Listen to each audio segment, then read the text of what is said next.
Hey, back. Back. It has come to my attention that I can actually change the difficulty mode mid-play. So for the sake of everyone's sanity, I'm going to drop the difficulty down to the lowest one so we don't have permadeath. So I no longer need to worry about, oh my god, everybody's going to die and I have to restart the episodes. So that's good, for me anyway. I've done most of them on hard.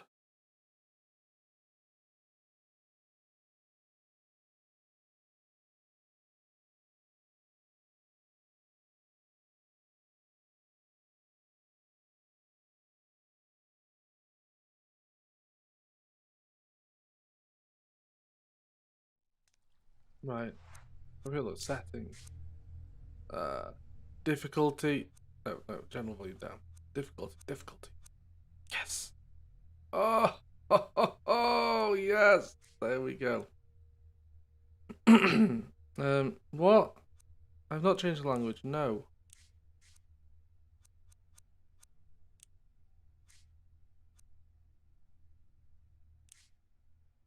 There we go. There we go. Oh, I think we're good now. I think we're good. Oh, delightful. Right, what were we up to? What were we doing?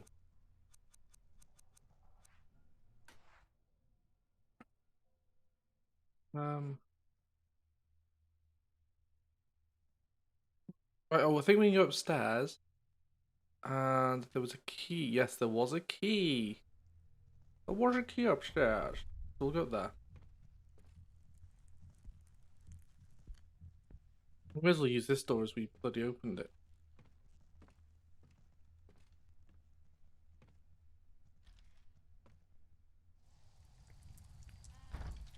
Here we go. Right. Now, I remember Dr. Google saying to me yesterday when I was trying to work out how the hell to do things and where to go, that it said there should be a rose bush out here, and I need that for the you know that stash of weed we've got? As Tudge like to call it. I'm not sure it's in this cloister or the other one. Oh, can we take that? Take your staff? No.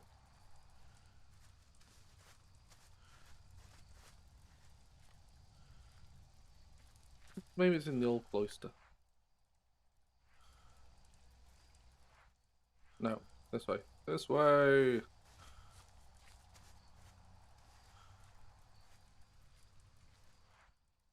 Yes, that way. Through the refractory.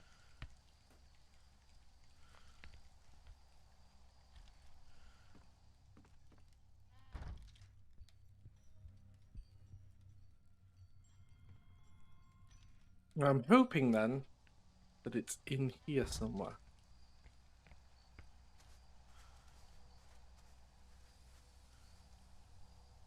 Oh, you're not a rose bush.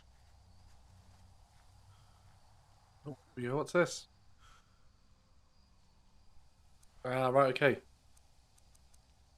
Oh, actually, maybe it's these. Let's try digging. No. More subtle. Cheers! Okay, there we go, that's lovely. Combine that with... There we go. Of course it's a deoxidizing mix. Why wouldn't it be? Why wouldn't it be? Right, let's go back through.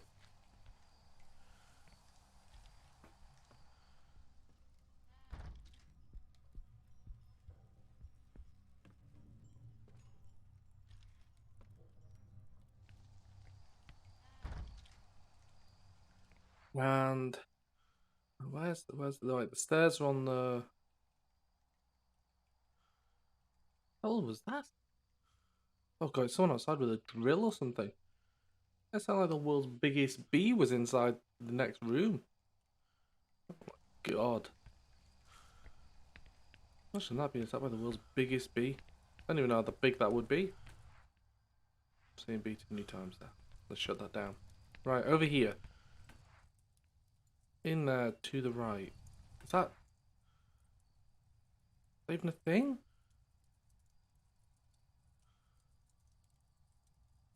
Let's try it. Worst case, I can always go on the other side and go up there.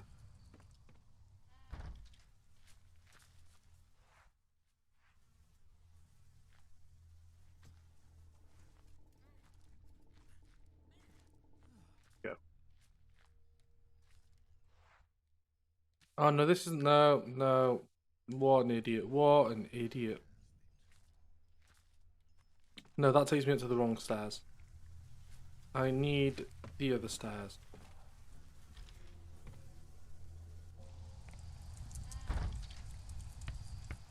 Onwards. So we go up this way. And there was some stairs going up through all these doors. No. Oh. A usable thing? No. Ew. Next one. Next door. No. Really? Okay. Up we go. Woods. And I think we can also use that deoxidizing thing on the cooking thing. Let's open this door while we're here. Mm-mm. Okay, cool. Go down here. This one. Yeah. Oh, oh no. Are you okay? What happened to you? Are you okay? Are you okay? Come on, we have to get you out of here, Erica. Hey, can you hear me?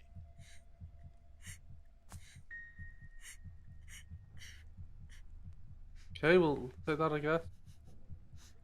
Okay, well, you just stay there, dear. Oh no, I should have listened. It's okay. Oh, it's okay.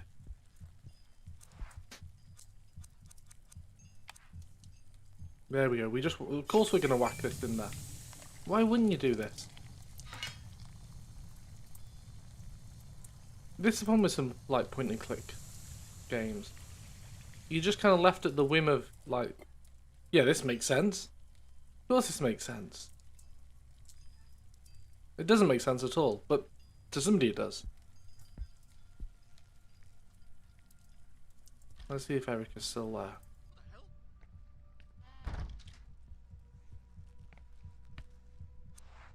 Let's have a quick look at this.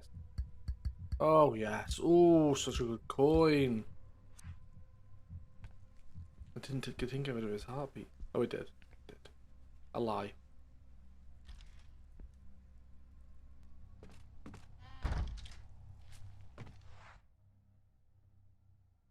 Right. Yes, down this way.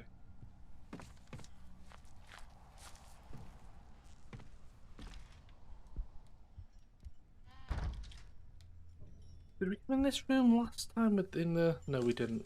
No, we didn't. Have a little slurple while I read.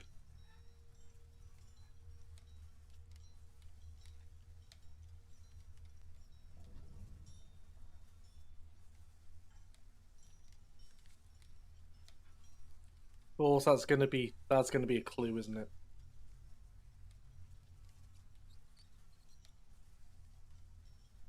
Everybody wonders as well. I've not got the best of voices, so I don't bother reading these things. I know a lot of people like playthroughs where people read stuff, but I don't. Like, if I watch a playthrough and somebody starts putting on character voices, I'm out. And I appreciate a lot of people like that. I personally don't, so I might give you summaries on what people are saying. For those lazy people like me who just want the high level plot. But there's not going to be any amateur voiceovers here. This looks like a lovely place. Ironically, there's barely any corpses here. Well, maybe one. But there was loads of corpses in the other place. Like, just where they slept. Oh, okay, that was for the other bits. I didn't know it's a he. Assumptions there.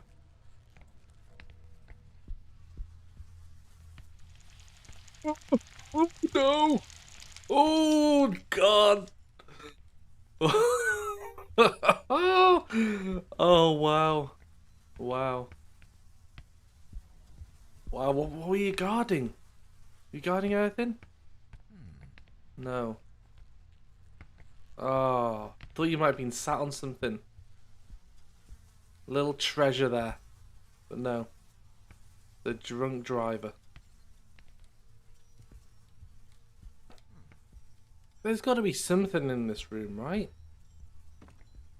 Oh, well, it's that bench, isn't there, which we can use. Oh, anything here? Oh, what's this? What are you? What are you? Okay, okay. We have the pieces. I'm sure there was 3. We have 3. Let's get cracking with the knacking. Okay, so we're making something that looks like that, I guess.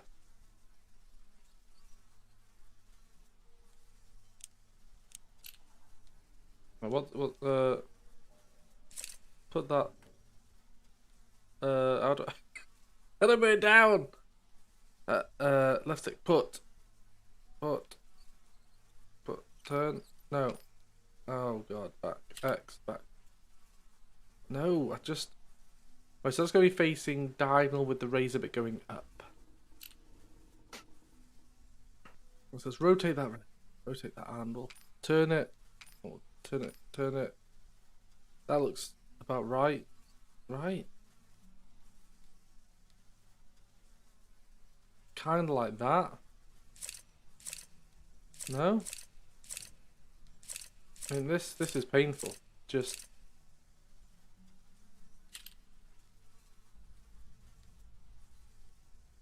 Oh, the dotty bits on the other side. The dots on the other side. Okay. This'll be us like for about 3 hours now. Come on, that's close enough, right? Oh, one sec. There's already something there. Okay, let me go back. That God makes no sense. It's all back to front. All back to bloody front. Right. Well, these clippy bits here. Yeah, them. They seem to hook onto that or something, right? No.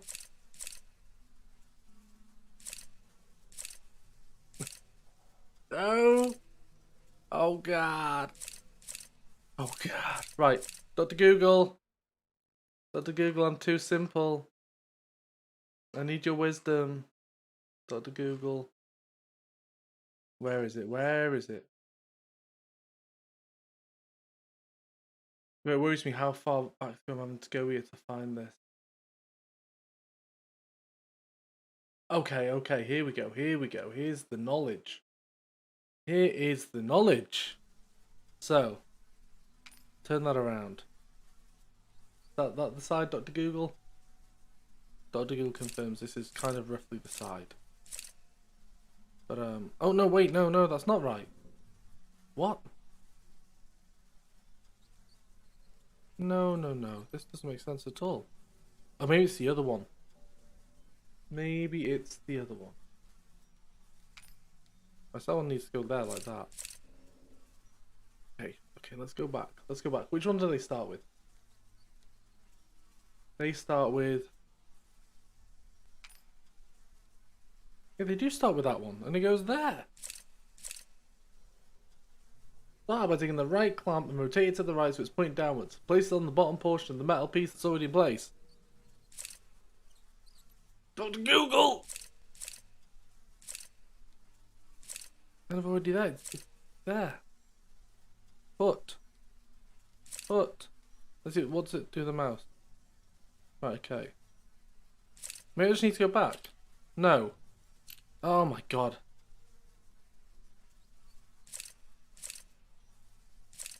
That's literally it. That is. Oh no, wait. No, it goes that way.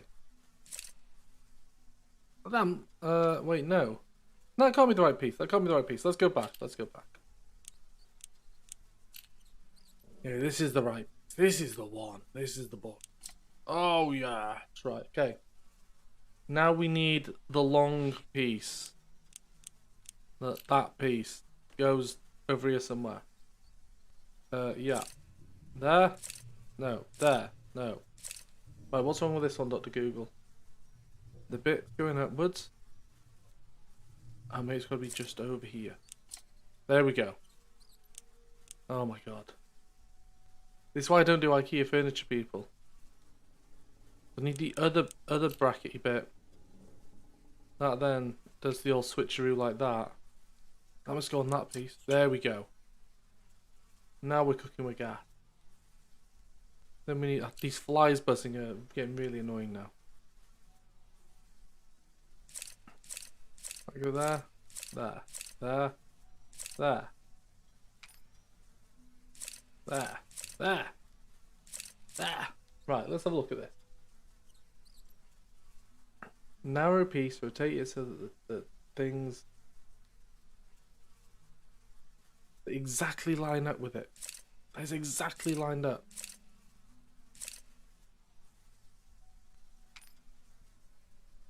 Wait, let me have a look at where the teeth are on this thing. What is the teeth? Right, the teeth are on the upper side. Oh, I see my problem here. I see your problem here, sir. There we go. Just spin that round until it decides that it wants to be in the right place. Is that bit there? Oh, that lines up with that bit. Is it that bit? It's above. What? This is no. This isn't right. Apparently, this is right. That doesn't know. No. Anyway. Anyway. Let's get that thing there. You know, this thing here, and let's just put this over here somewhere. Let's just do a little spinneroo. Spinneroo. Okay, well, it looks like that bit's going up there. It looks like there's that bit there. Let's go right at the end on there. There we go, on that bit maybe. Then we take this stethoscopy looking thing and we plonk this over here somewhere. Do we? Maybe like that. There we go. And then we take this bit. You know what, I'm going to solve this bit myself. I didn't even need Google for that bit. There we go. What a work of art. Yeah, no, I know where that's going to be used. Out of the way, Cedric. We've got a job to do. Right, okay. So we're going to go back to the old priesty face. Old priesty face. Who's down here somewhere. And we will, No, maybe it wasn't this one. Was it this one? Oh, yes, it was. It was this one. Yeah. Do it through here. Blitzkrieg. Into the closet. And then we go over to this guy. Oh, go away. I'm not scared of you anymore. I'm on easy mode. You can't hurt me. You can't hurt me. Go away. Go away. Tell me about it. Tell me about it, Daniel. Why just didn't use the pliers to just, well, the cutters, just cut open the rib cage? Or just punch it. Like One Punch Man. One punch. Right. Oh. Let me just check the Discord. Le Discord.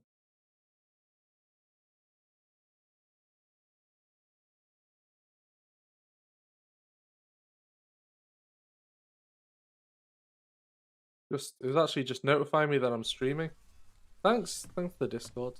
Good job on that front there. And those in the future watching, you might notice as well that the sound just stops randomly. Randomly it stopped.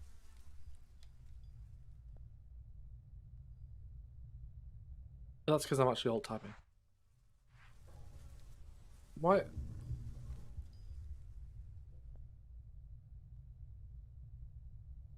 I can't hear anything bad there, but there is black stuff on the thing. No, that's fine. That's fine. We don't need that. Right, where to now then? We have one key. I honestly don't know where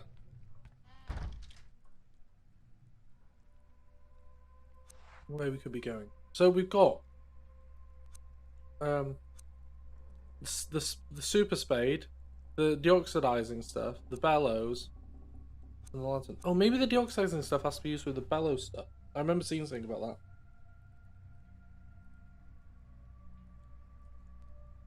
Oh, but what would we be deoxidizing? Makes no sense. Okay, and we saw Erica. She was there for a minute, and she vanished.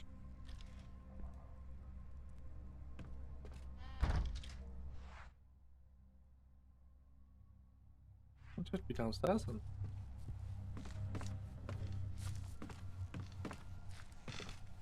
Unless we have got a lantern. I'm wondering if maybe, you know, where we sent the dude down into his death into the sewers. Maybe we take that, and we're actually gonna be okay in the sewers now. No, this is the wrong side. This is the wrong side.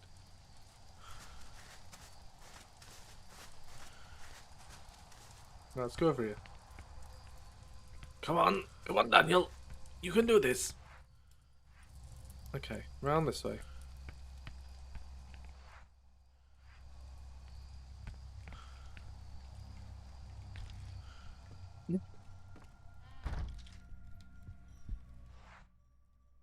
Yeah, because it's still got a question mark there. It's still like, even though I died, it's like you really wanna see this. You really wanna see this.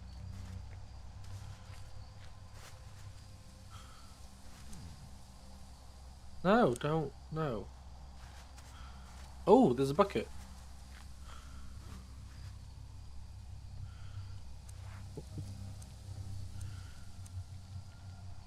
That. Oh, the lamp maybe. Maybe we'll use the lamp. No. Okay, oh, I wonder if maybe. I like that. Combine that with. No. Do I have I don't have any lighting ability. This is the one time where maybe I would want a torch. I'm sorry, a lighter. Somebody with a lighter. Oh, what about these other puzzles? We've got loads of stuff here. Loads of stuff. We've turned into MacGyver. What do you want here? What's wrong with you? Oh.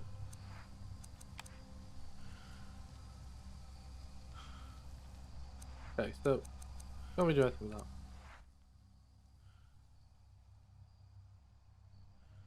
Cryptorium, there was oh, I got the key for that? No, no I don't. Okay, let's think for a minute. I didn't go everywhere in the graveyard. Given that we're right next to the graveyard, maybe we should have another look in there.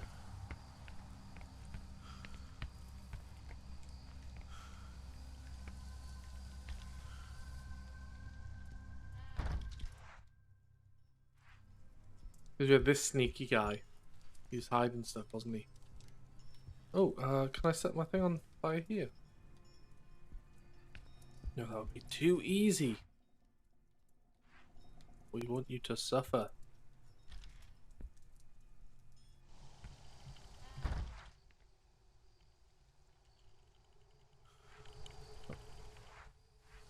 Keep pressing the wrong button. Let's go this way. Let's go this way.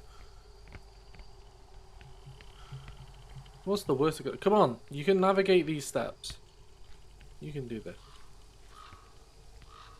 Oh, can I open that? Oh, maybe if I put the deoxidizing solution on there. Oh yes! Love it when a plan comes together. Look at that, literally disintegrating it with crack cocaine or something there.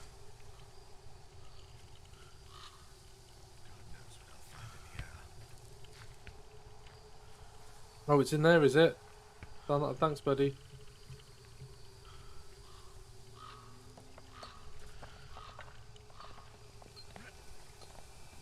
What's he doing? Oh, he's got the spade. Nice. Well done, though.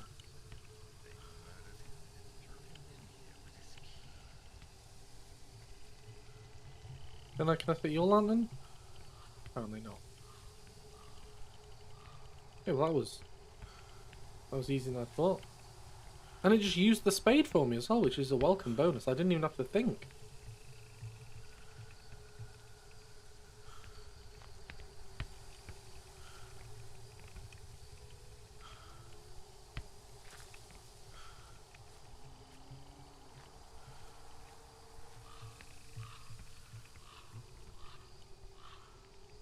So, well, kind of sorts that side out. He's literally telling us, he's like, there! There, you imbecile!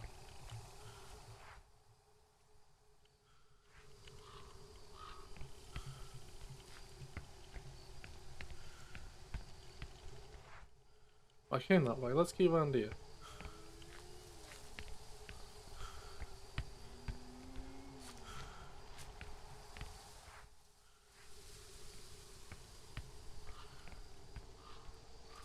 Are you in there? No, and that leads me back up.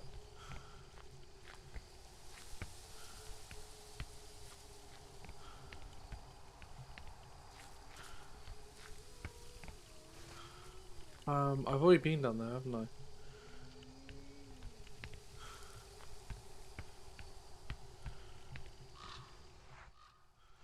I? I went on the other side that a minute ago. That's not going to open.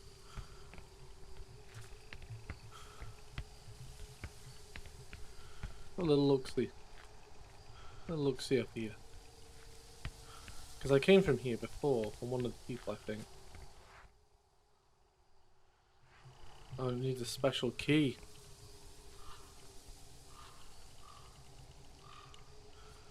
Maybe I'll take some of the sharp tools.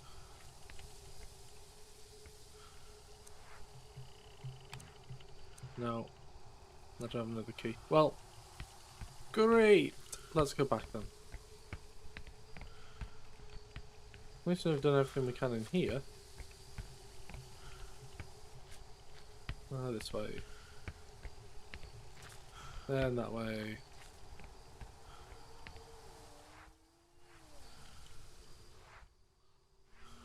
This way in the net. Just not sure where to go next.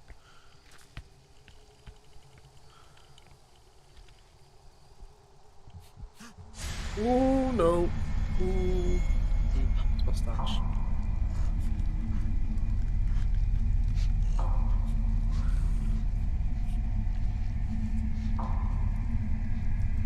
Come on, get out of here. Get out of here, you rogue.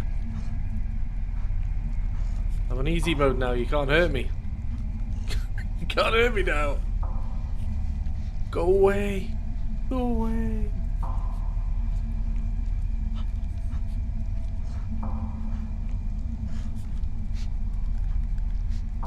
You can't smell anyone, just leave. Thank you. There we go, he's gone. Gone to a better place. Right, The hell was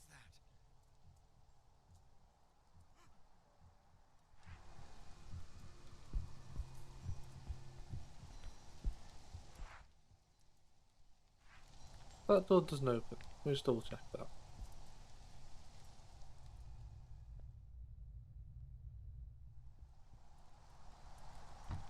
No, okay, that's fine. This is fine. Right, through here then.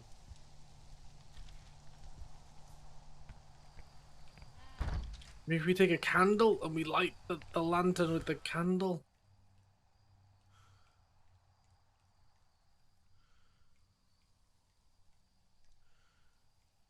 Oh wait, there's something down there. Let's go look at that thing. What was that puzzle all about?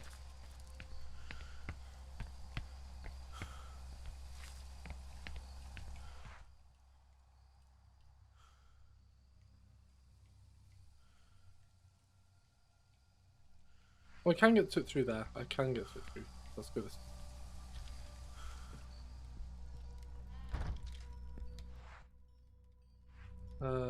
this. This way. Through here.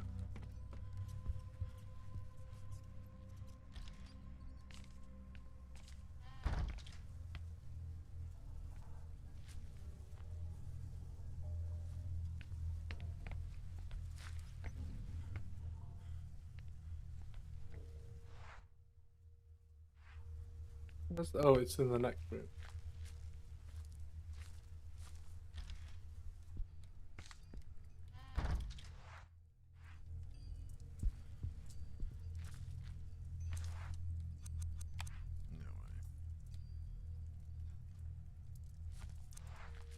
No way. Oh, burn. Burn that. No. Okay, let's use this. Oh, what do you want to burn?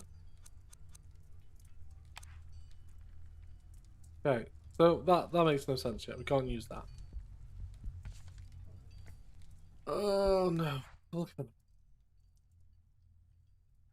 there you there. We haven't got the key for that. Can't do anything there. That requires 4 keys from what I remember. That's it.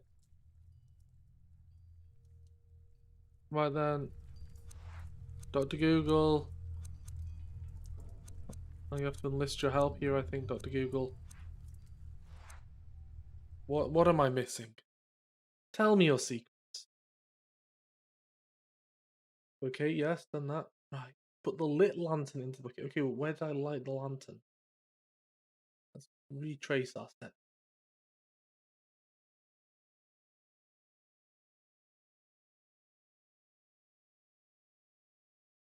Combine the old lantern with the distilled alcohol, lantern filled with fuel. Go to your item, examine the item, rotate it. Oh my god. Just gotta flick it on myself. An absolute bean.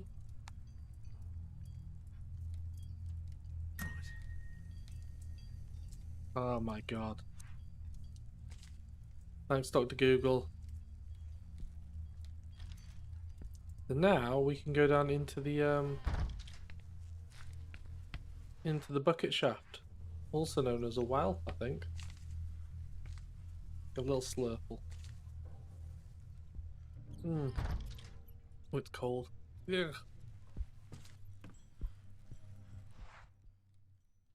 There's the right one. That's the right one. Go, go, go!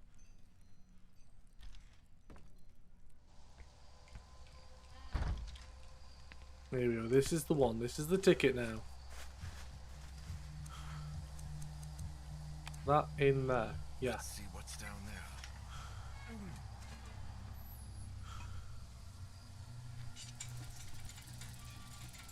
Yes. The darkness isn't getting me now.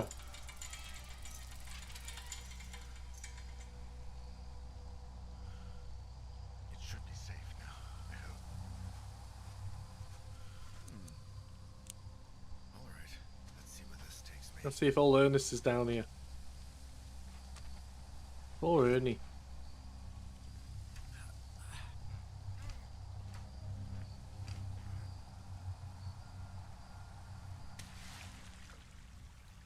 Can't go back there. I can only push forward. Not a good sound.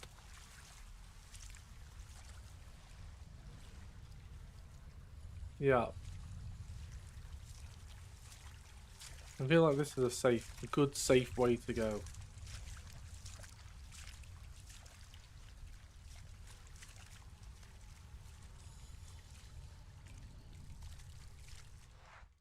Oh no. I hate when the map's not available.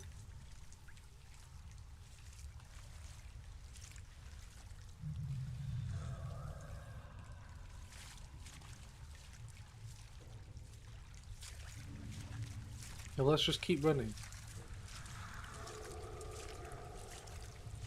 Just keep running, and surely good stuff will happen.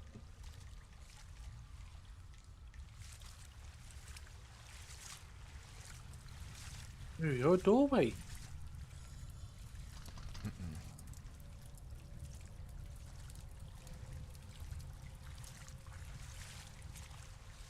Okay, well that wasn't good.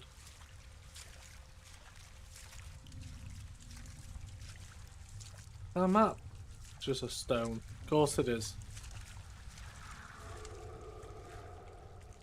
Right, well, this is where we start, so let's go this way then. Of course it's going to be past it. Ooh. That's where we came down. How long since someone came down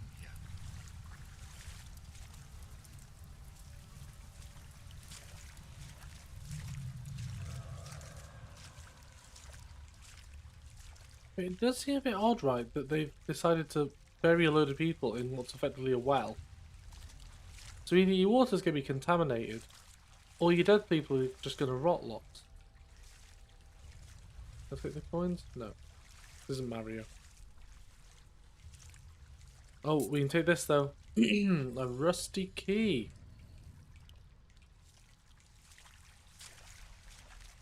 Use rusty key on silly old door.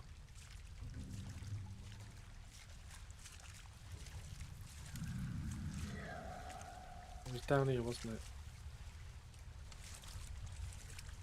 Down this way?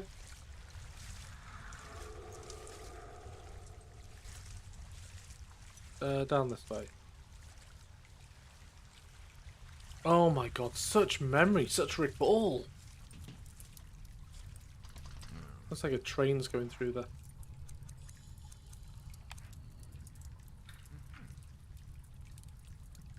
Let's go in.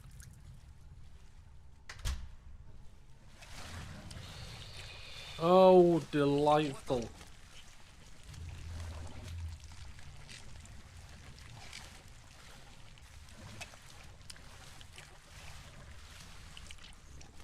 How the hell am I supposed to get through there?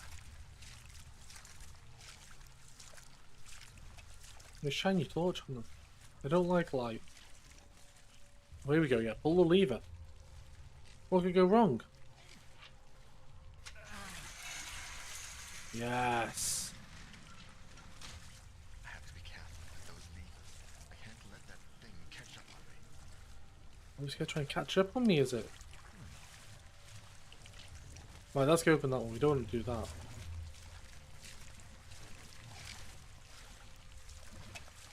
Let's open this one. Anything there? Oh, that's blocked them off. Oh yes, now I've blocked them off, I can open them. I can open up where they are. But it's this one I want, isn't it? That one? No. It is the worst inspiring. The actual worst. No, I want them to come through there, right? Luckily, I've managed to find the easy mode on this. Oh god, I was having to play it on hard mode before, and it was just the worst. Because of permadeath. Oh, that's gonna open. Is that gonna open this one? Let's have a look. No! No, we're not opening that one yet. No, shut that down. Right, well... Let's have a look in here then. We'll look in this one.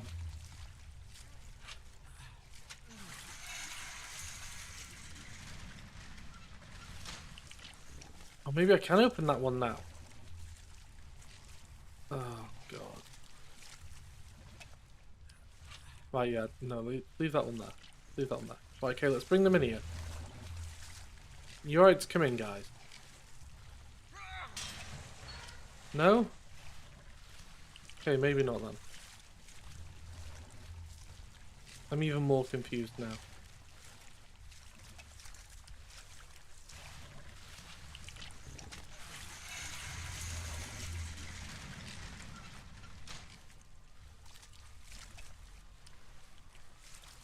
I mean, it'd be great if you could just move on. You silly, silly things. What does this one do here then? No. Oh my god, this is the worst. I thought I'll play a horror game. I'll play a horror game, it'll be great. All I know is just gonna be full of puzzles.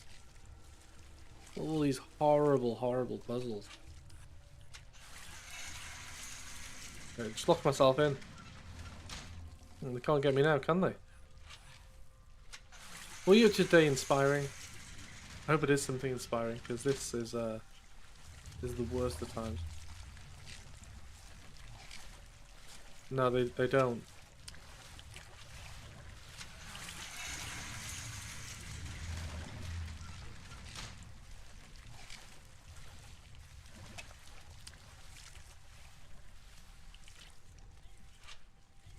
No, no, no. Oh god. Why? If it would just open the one where they are, so they would just get locked in there, this whole puzzle would have been over. It would have been done. Dusted. Next song. No such luck.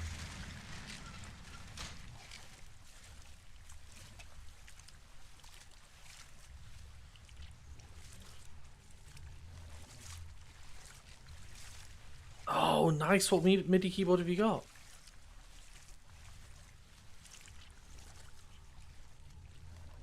That's for that. What's for that one? Where's the one for that one then? Oh yes, that one's.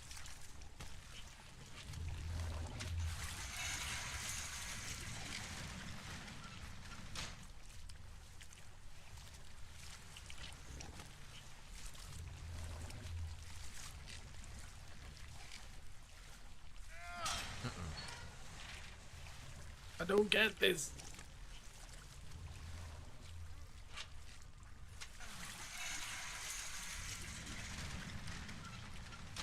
Maybe now I can bring them in?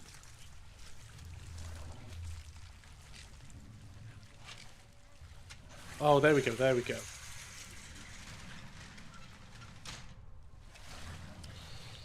Now we can move around. Oh, can we seal them back in now? Let's seal them back in. Oh, brilliant. There we go.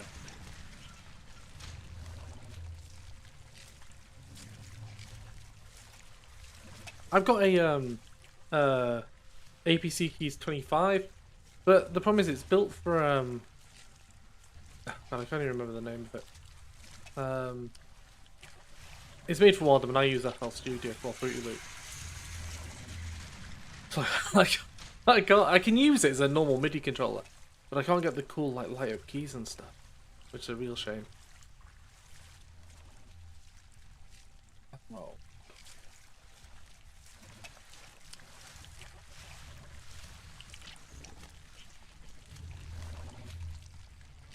No, because I feel let them into that one.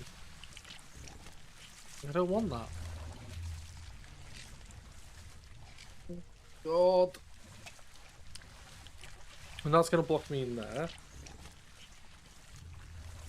Yeah, no one likes driver issues. And that lever's on that side. Can't get through there. Okay, I'm going to have to bring them further in then.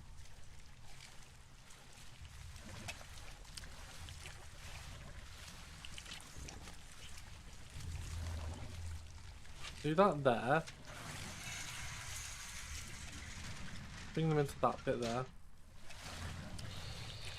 Lovely.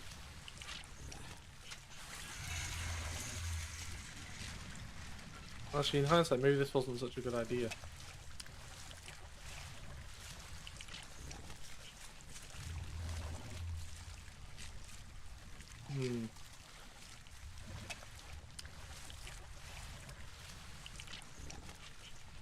No, because they can reach me from there.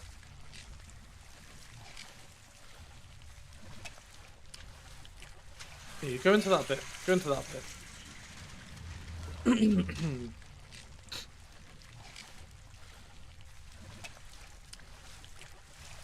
Shall we go through? Yeah, go through there. Lovely. No. Oh my god, I hate this puzzle. I hate it so much. Oh, is that something on the wall there for you? No.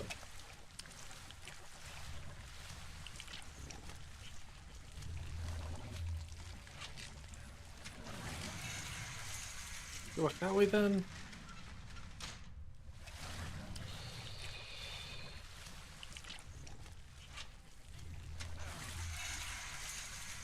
I didn't even know there was Bluetooth ones. Do you find there's much more latency with that?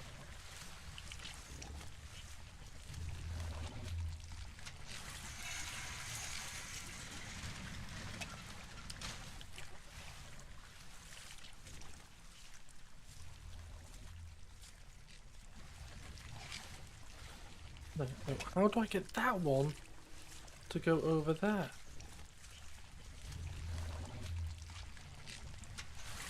But I'm stuck in here then.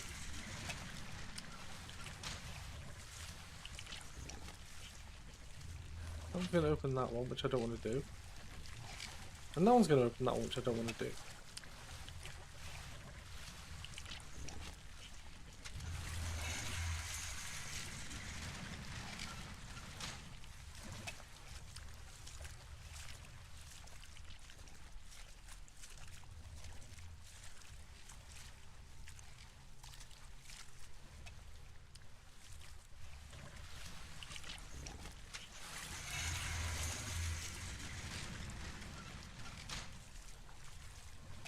Right, I can at least get into here now.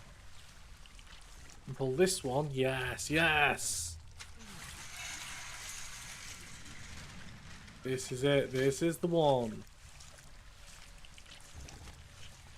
Then this one back. Oh, thank God. I think we're through.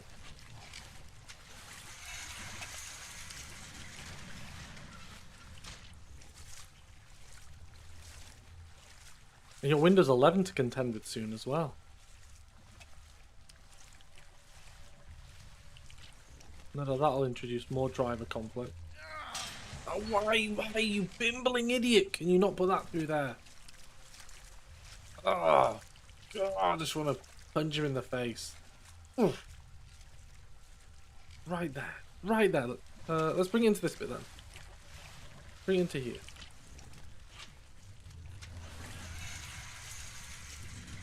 There we go.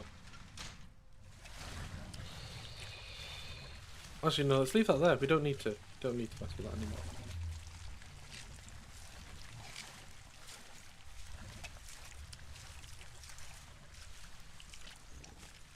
Thing is, I guess you'll always be altering slightly the like where the notes fall in your digital audio thing. Door? I don't know. Do you say them door? Is it the DAW? Door? DAW?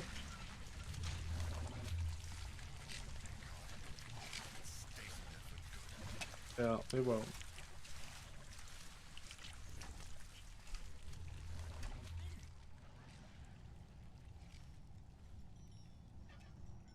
Well, thank God, at least you got to the next part.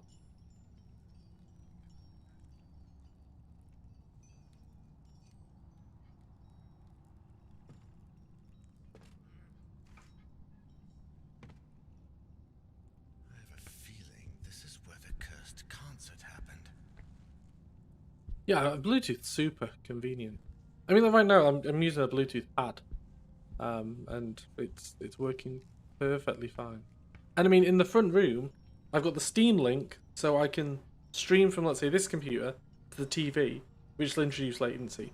They've got a wireless controller from me to the Steam Link box, and that's got to go over the network to the actual computer to relay the input on.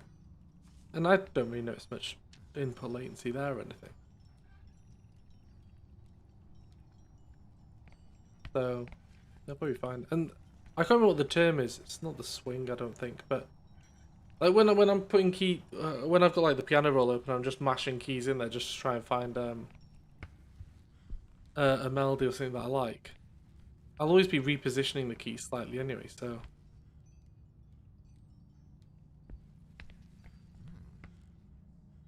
Oh right, that was the other side of the door that he was trying to open. That makes sense.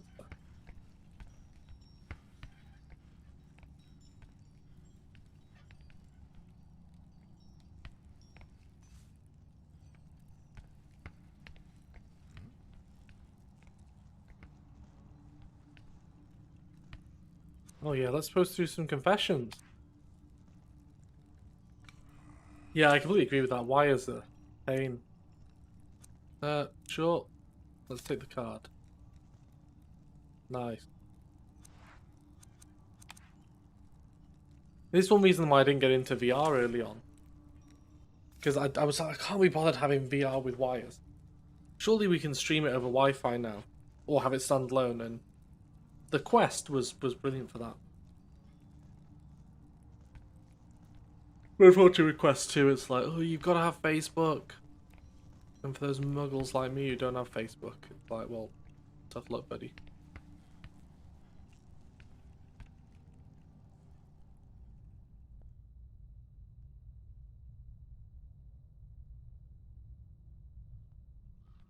Yeah, I mean, I didn't mind the weight too much. It was okay. And I mean, it's all with quests. They're front heavy. They don't really have anything at the back. And I could play games for quite a long period without feeling uncomfortable or anything. But again, I haven't tried many of the more modern ones. I'm hoping that Valve are going to release one soon. There's a lot of announcements at the moment for VR headsets.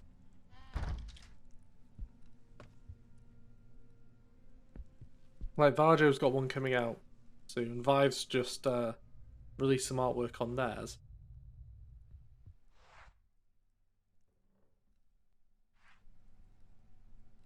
No way. There's the Deca gear, I think is due out soon. The Lynx, like R1 or something, which is on Kickstarter, which they've got backing for now.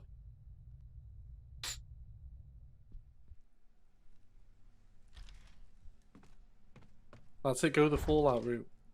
The thing is, though, nuclear is a perfectly great technology if used correctly. Like I think because of Chernobyl and Fukushima, everybody's like, oh, don't we trust nuclear? And yeah, sure, be wary of it. But with the newer designs, there was old Billy Gates. He was working on a nuclear plant design with some other chap, and they basically got all of the planning in place to go build one in China because the US were like, no, we don't want to build one here, and China were like, cool, go do it. But then when Trump came into power, he basically went, no, don't want to be doing any deals with China and shut it all down. But it's like nowhere's really. I think France has got some nuclear power plants, but nowhere's really doing much with nuclear, which is a bit of a shame because like they can recycle the majority of the stuff. I think they can even use stuff which is already in existing like the older generation nuclear waste.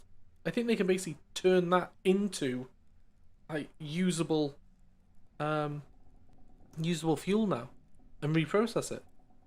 But then you get onto nuclear weapons and stuff, and it's such a rabbit hole.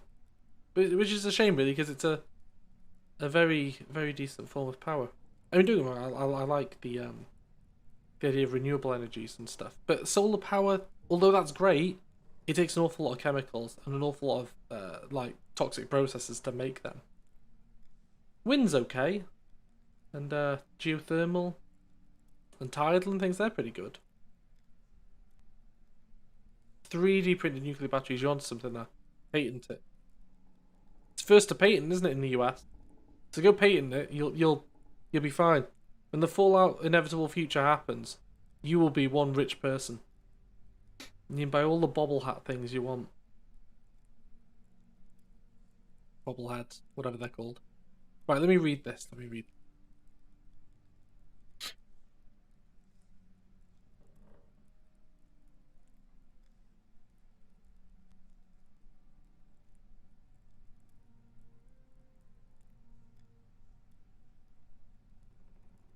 Right, okay, so that's where they found. That's where they found the thing from. Okay, look at your thing. There we go. Yes, they found it from some Byzantium archive thing. Maybe that's what goes on the thing outside. And that's where they got the music from.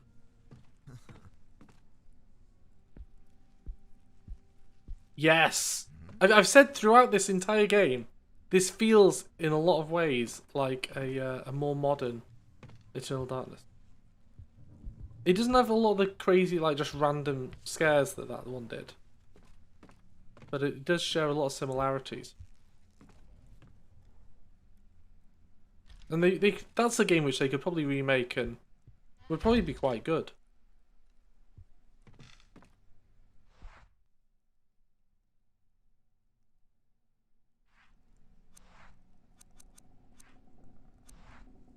No, no, that one. I've been in there. I can't go down there. I'll just have to go back out there. How do I get through?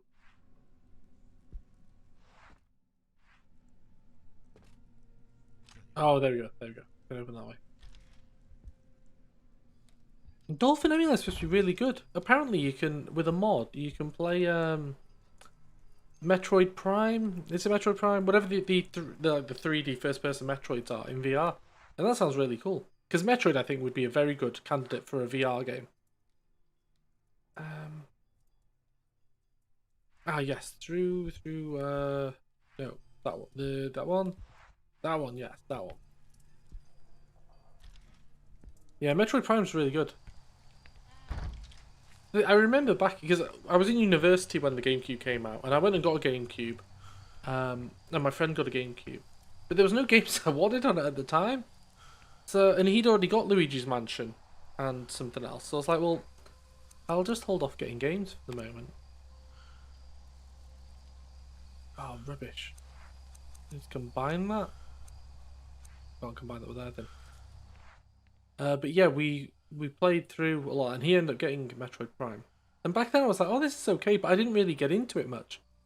But then I started playing the trilogy. I think it was on the Wii. Was it the Wii? I think, and it's pretty good. Yeah, well, they're starting to open up more games now, aren't they? On the Nintendo Store thing, Nintendo Online. Oh, God, I can't remember what it's called. Right, give me a second. I'm gonna have to consult Dr. Google and find out what the hell to do now. So I got the loose parts. Done that bit. Got down into the thing. Got through that.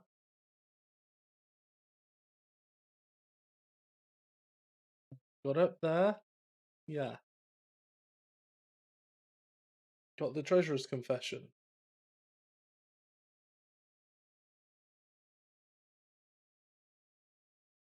Done that piece. Alright, use surgical retractor to raise it, then there's that. What? Oh, for God's sake, don't tell me I've got to go get that surgical thingy back. Oh my god, this game!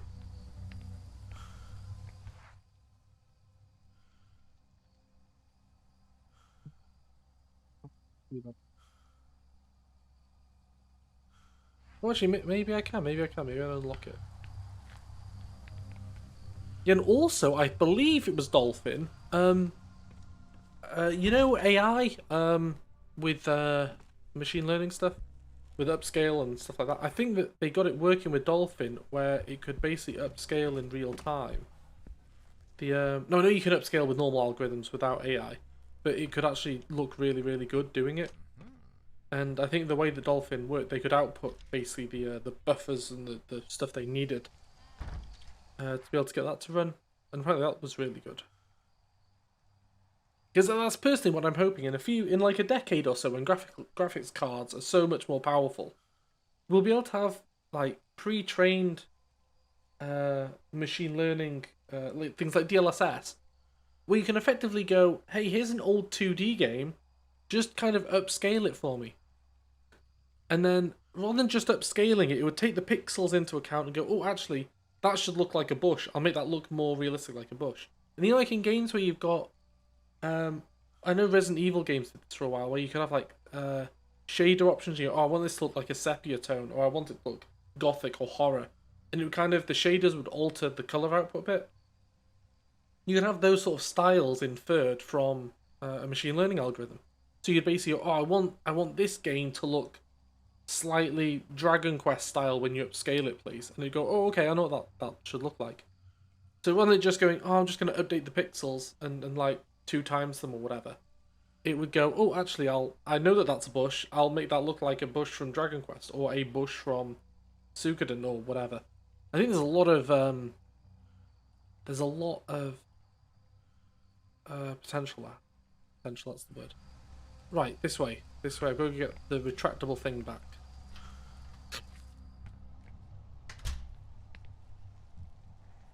No, up the stairs, up the stairs.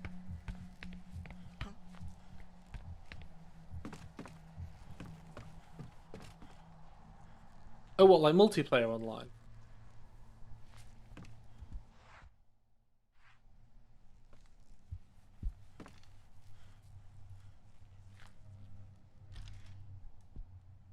Yeah, that's cool. I think Ryujinx, the Switch emulator, I think that's got online play. I think they've recently in... Oh, what's the other one called? Yuzu. I think in Yuzu they've got LAN-based multiplayer, so you in fact they have the Switch emulator running on 2 different computers and play together.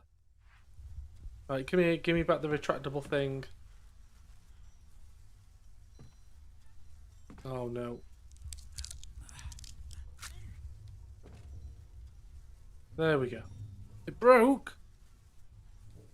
Oh no, maybe combine. Maybe combine. Yes, there we go. Fixed again. Oh no, it should have listened. Thank God.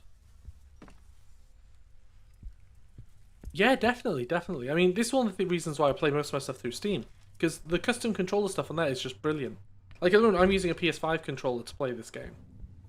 And I don't even own a PS5. But I can just use any controller.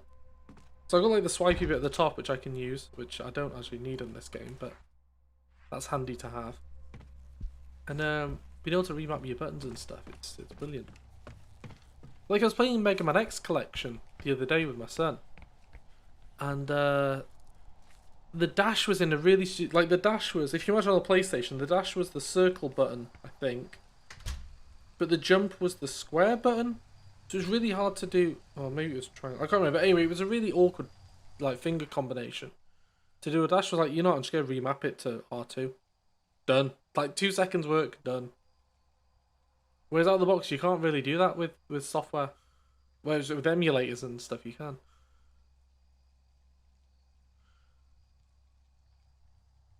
Oh wow, I didn't know that. I'll have a look for that one. Because that's one of the downsides at the moment. Whenever he's wanting to play games like Minecraft, which aren't... I've kind of got them working through Steam with GL Sock or GS Lock, whatever it's called. But it's a bit of a nightmare. And then I've got to kind of go through minimize, big screen, go load Minecraft separately, click back through.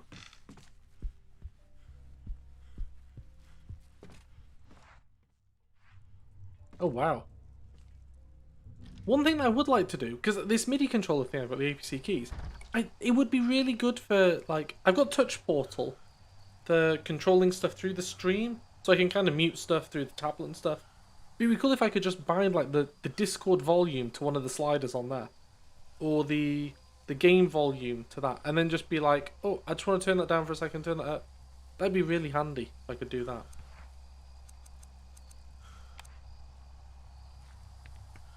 Here we go. Finally, what's inside? Need 4 keys. What? Yeah.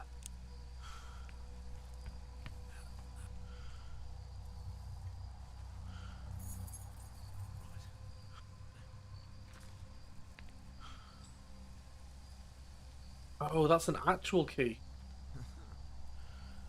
Okay, that's actually useful.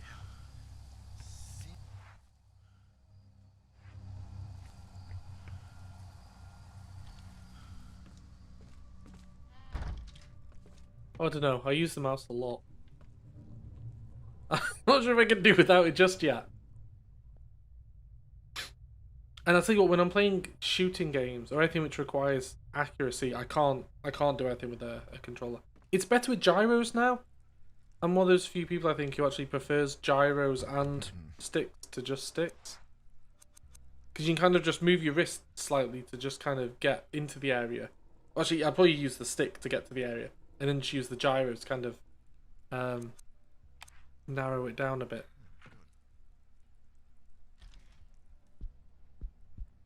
Hey, well, with BCI, Project Gallia, or whatever it's called, Galia, might be able to do that. One of the latest Steam leaks, well, I say leaks, rumors, I guess at best. There was actually a picture out there of Project Gallia somewhere, which is the latest BCI like tech that Valve's working on, and that was like, just yeah, you can connect it to your brain and off you go. But people are like, oh, it's gonna be like Sword Art Online. It's like, no, you're not. You're not getting that level of connection for like a good few decades at best. But you will be able to kind of hopefully read. You know, like people where they sit there and they move the mouse with their eyes and stuff. You'll probably be able to get that fairly soon, I imagine.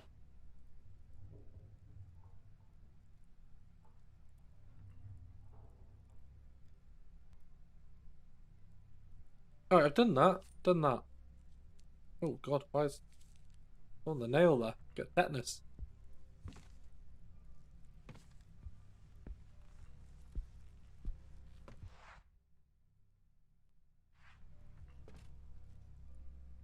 Brain plug you up. Yeah.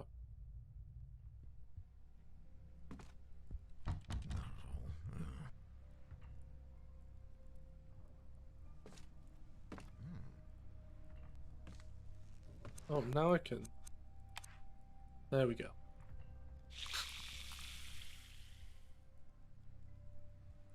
I used to joke with Gooch that like I would love to just put me inside the computer.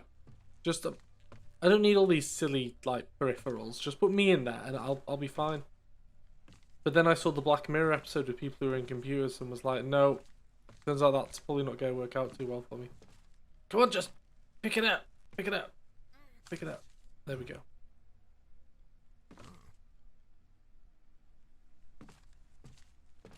This has not helped me at all. Right, I need to go find where the other one is. The other key. Yes, I can't remember it. That had Job in it, didn't it? I must have watched that when I was about 8 years old or something. And it was like really early 90s, wasn't it, I think?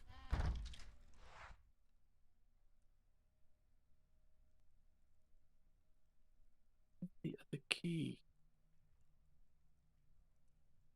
Oh, there we go. There we go. So it's back through there.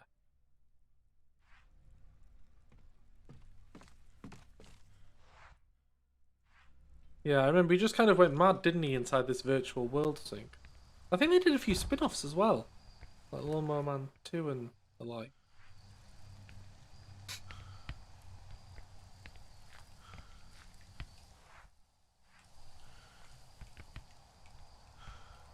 Like, I didn't even know that whatever genre Sword Art Online is, case or something like that.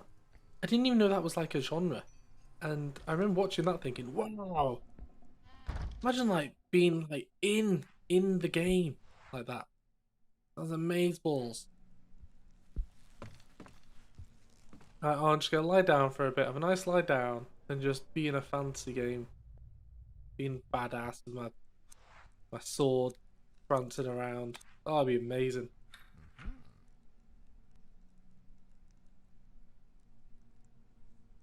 Yeah, I just remember like a load of weird background effects, and he had like this 3D head just like bouncing around in the middle. Oh, I haven't got the thing anymore. Rubbish. Oh! Oh no. Get the door, get the door!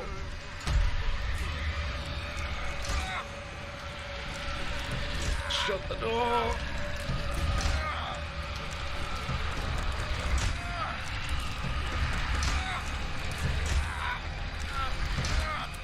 Oh, there we go, got the door. Oh my god. I'm gonna have to give that a rewatch if it's on Netflix or something. Holy hell, I thought I'd never live to tell the story. There's quite a few movies that came out like early 90s, late 90s. We're kind of touching on themes that like are actually very apparent today. Like even in the late 80s there was movies, and before that I guess, around like global news networks and things. I think Network was one of them, which is very much like how things are today. Right, rubbish. Oh, and there's that one up there. Gotta go through the graveyard. Hate the graveyard.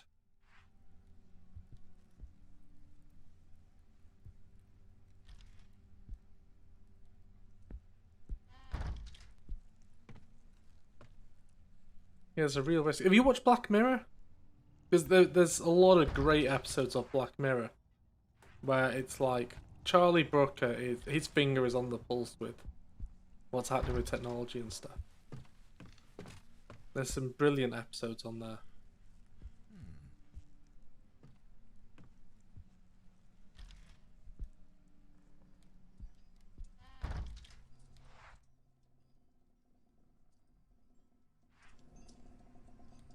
That way. Yeah, I loved Windows 7. Windows 7 for me was like one of the last good ones. Oh no. Anything jingling in there. Yeah, Windows 7 was really good. And then Windows 8, hated that. I hate the Metro theme. Hate them removing the control panel. It's like they've tried to make everything simpler, but they've just made it all more... Oh god, just get down the stairs! How hard is this? There you go. They made it more convoluted and just... It's really hard to do anything simple anymore. And like I say, I hate the Metro look in the apps and how dull it was. Windows 10 was better than Windows 8, but... That's like saying I'd rather get punched in the face than kicked in the balls. It's still not great.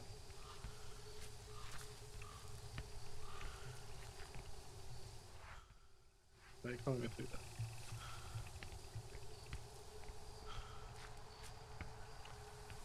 So Windows 11 looks like it's probably going to be more of the same shit with Windows 10 really, but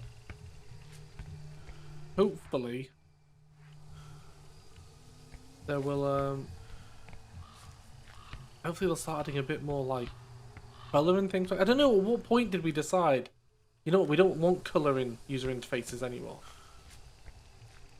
It's like, oh my god, I used to really like the bold colours and the vibrancy of...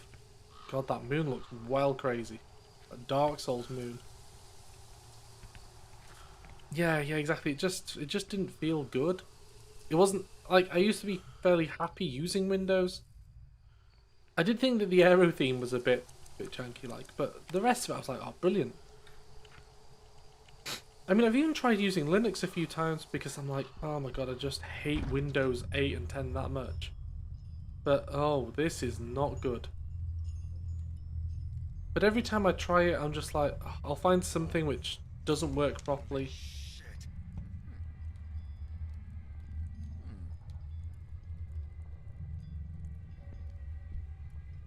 No, this isn't good.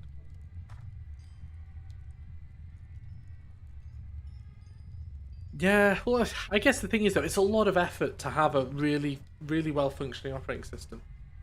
So if Google's like, hey, here's one I made earlier, a lot of companies are going to be like, oh yes, let's just use that. And maybe build our own custom layer on top. Like, Mac OS, the only reason I think that exists is because people are like, oh, I really like trendy Macs. And because they want the hardware and the Mac brand, they'll happily put up with that operating system. I mean, don't get me wrong, I'm sure the operating system's great for some stuff, but whenever I've used it, I've just been like, well, like, you'll have designer people like, oh, I need a Mac. Well, why? It's technically inferior in most ways to a PC. I mean, granted, you could just put, like, Windows on there and just run, like, all the Windows stuff anyway. But it just always felt like you were from a functionality perspective, you were limiting yourself. Yeah. Well, I think in the long run, because the leadership of Microsoft has changed quite a bit, I think they're going to start going towards being a shell on top of Linux. Because you've already got a lot of investment in Wine and Photon from Valve and stuff to make Windows apps run in Linux. And also, Windows has got a lot of investment in the Windows subsystem, sorry, the Linux subsystem thing in Windows, which runs quite well now. So it wouldn't surprise me in a few kind of generations of Windows we start to get a Linux version, which will be like, it'll unify the Azure server side bit and the desktop side bit. Because it's kind of ironic that a lot of the stuff that Microsoft hosts is hosted on Linux. Anyway, let me read this.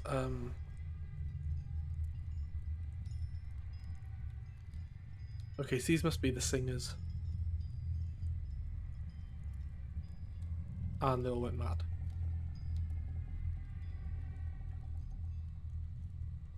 Oh, today I learned you can scroll down on some of these.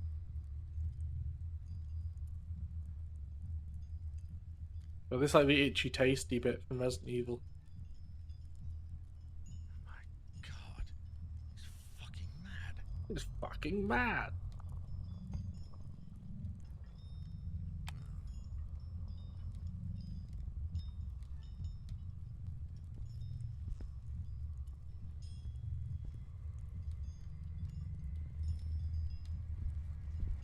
Well, digital security and stuff. I think that's. I don't think most people are gonna learn stuff about that. You just kind of go, well, I know like that. I know about private windows. I know about like VPNs, and I know about basic like phishing and stuff like that, and how to stay safe online. But I mean, past that, I don't think most people really know or need to know about that stuff. I mean, in most companies I've worked at, they've always had a dedicated person who would be the security person. Oh, what was that hole? Oh, that bit, yeah, yeah.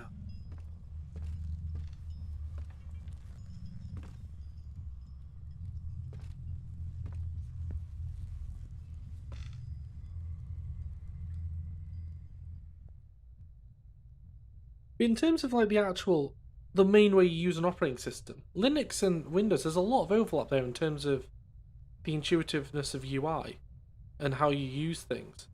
Especially like with Debian and stuff like that, where they've got just deb files which are like our MSIs or exe installers in Windows. But I do find that when it comes to like past something like, oh, I want to change settings of stuff. Like, oh, I want one monitor to be landscape and one to be portrait. And it's like, no, best luck with that. Or, oh, my Wi-Fi drivers don't work properly. Well, best luck with that, son.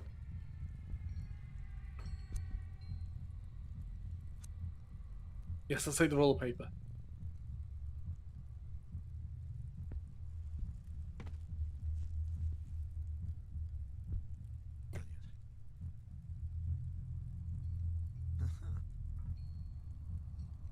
Why can't I pick these up?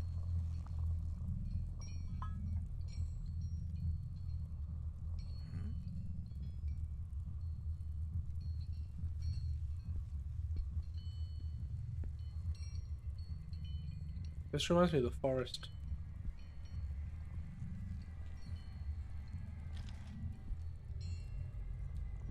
I think though that these days it's getting like I think younger generations and stuff, especially people from my generation who were like what 80s, 90s, because we kind of grew up with computers, it's become very kind of um ingrained in society and the way that we use computers to because we remember what it was like before computers and how they made things better in a lot of ways. Everybody kind of wanted to learn to use them, whereas now because of tablets and phones, it's kind of skewed the landscape a bit. So everybody was kind of born, I don't know, like late 2000 onwards. It's a bit different there because they haven't grown up like being in oh technology, yes, keyboard and mouse, monitors. That's how I can make life easier with stuff. It's tablets and phones, and it's a different sort of skill set, isn't it? Using them. And like my son, for example, he knows how to use a tablet. He can navigate a tablet easily, and I'm sure he could navigate a phone easily if he was to get his hand on one. But keyboard and mouse, he's not as like if I said, hey, here's my computer, go nuts on it, he wouldn't have a clue what to do because he doesn't understand Windows or I don't mean Windows in the operating system, but the notion of Windows and a mouse and keyboard. Like he knows what the letters are on a keyboard. He wouldn't know like oh the Windows key does something or oh I need to drag Windows around and stuff. But school teachers and that, doesn't it? Right, I need to consult Dr. Google because I don't know what's going on here.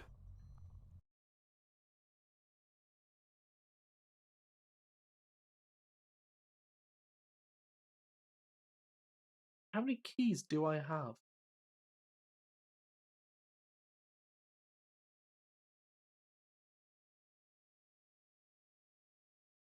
Oh, that makes sense. That makes sense. But I don't know why I didn't pick it up. I need to take the wax figure. I haven't even fully read what Google said, but it's saying pick up the wax figure. And yeah, melt the wax figure, I'm pretty sure.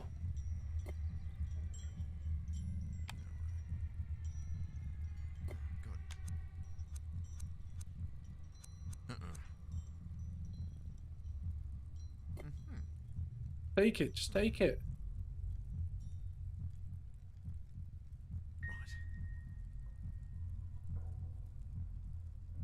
Right. Okay, cool. Taking the statuette. Yes. Something inside. Yeah, it's all a bit mental in Android. And also, like, you can get like multiple windows up at once, which on a tablet might make sense, but on a phone it rarely does. But with fold-out phones, like I can see fold-out phones being really useful because that's kind of bridging phone to tablet. Like, oh, I just want to use my phone, but oh, I'll open it up and suddenly it's a tablet. And if you could combine that with sort of like BCI or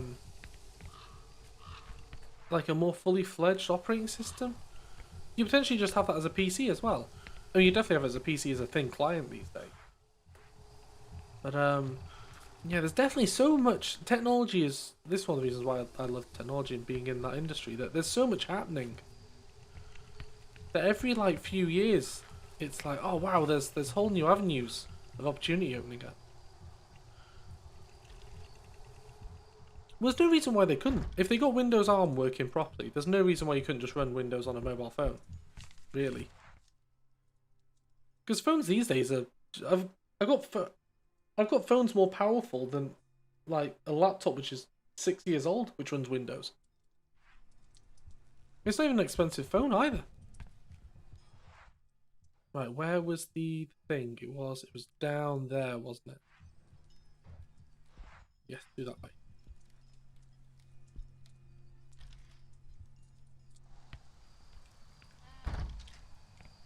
I do quite like the Microsoft Surface range. I do have a Surface Pro 2017 or whatever, which was really good. Because there'd be loads of times where I'd be having to like doodle stuff for like design diagrams and architecture for code stuff, and I was like, oh, I can just get one of those and use that, and it was really good to be fair.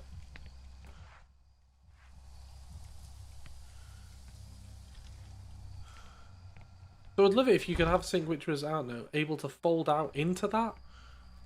So I could have the small, like the small, oh, yeah, can't go through that anymore. The small form factor, but then be like, oh, I want to scale it up. But this is another reason why VR and AR is really good. Because if at the moment we think, oh, we need a physical device to see what we're doing. But if we were to go, well, actually, I'd be happy enough to have like a virtual device. Like you've got a headset or a monocle, got a monocle, and that just like as a HUD just overlays like infinite windows on your eye. That'd be just as good, right? That's why I think there's a lot of application for if you could get virtual reality and AR down to a reasonable size. Like the HoloLens was trying to go that way, wasn't it? You no longer need a monitor, you just look around and project whatever you wanted in front of you.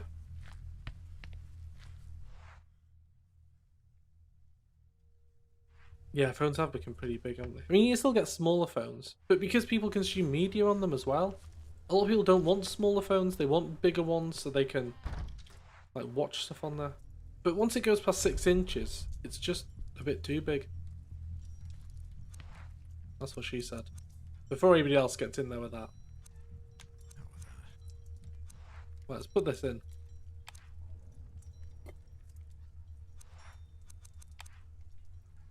Yes, here we go.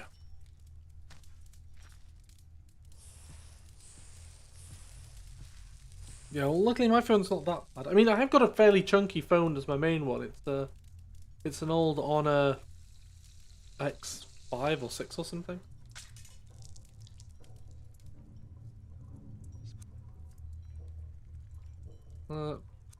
Yeah, but don't pick it up straight away. You'll burn your hands. Bloody hell.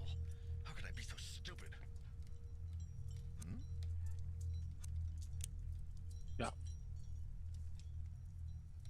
Wait, how many keys have I got now? 3! Damn, I need one more.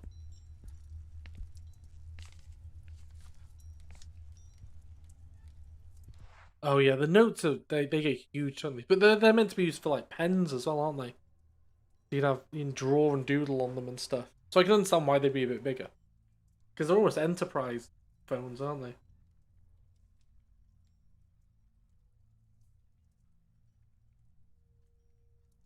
My friend Tom, I'm not sure if he still does, but not Gooch, my other friend Tom. He he used to have notes, and they were pretty sizable. But he used to actually do drawing on them and stuff, I think. Because what I needed 4.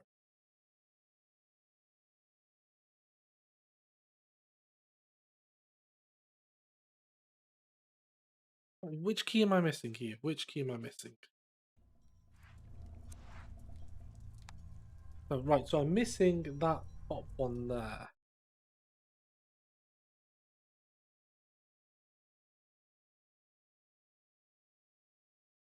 Not that key, not that key.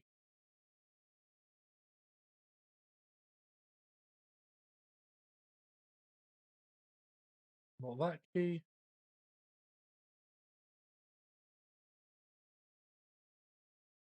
Well, where the hell was this key I was supposed to get?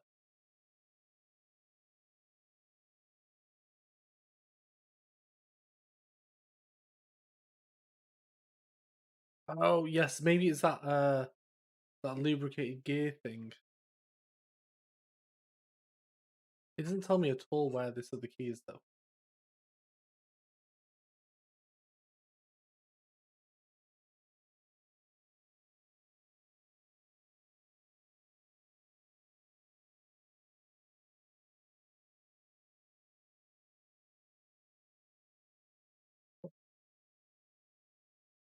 Where was the other key?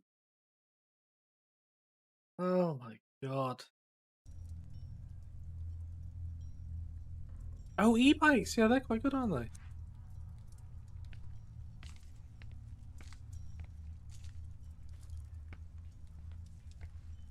Especially for like getting to and from work if you like live fairly close to where you work. Because like saying you do a bit of pedaling, but you don't want to be too sweaty for when you get in the office. Well, these days everybody works remotely anyway. But... Oh no, not again.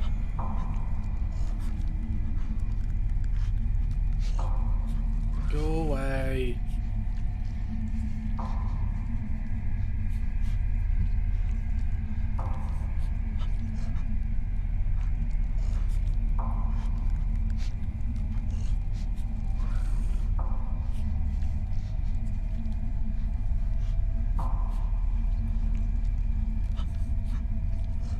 There's unfortunately no fear in these now, just annoyance in the mini games.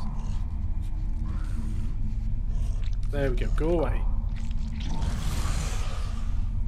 Oh wow, that's quite good.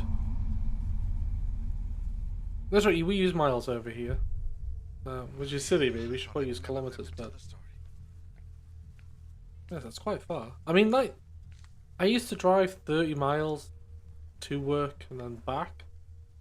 So you get there. I mean, 25 miles per hour maybe isn't super fast, like, but fast enough. Especially when you're on a bike.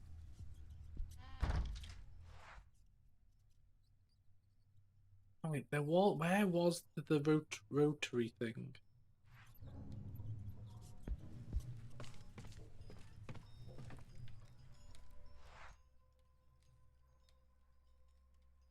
When did we use it?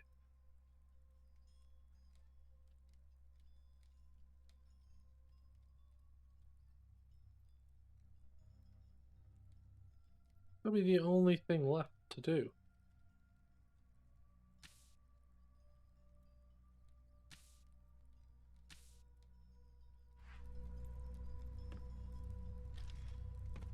Yeah, nuclear batteries, you'd be going like 100 miles an hour for like, I don't know, 10,000 miles.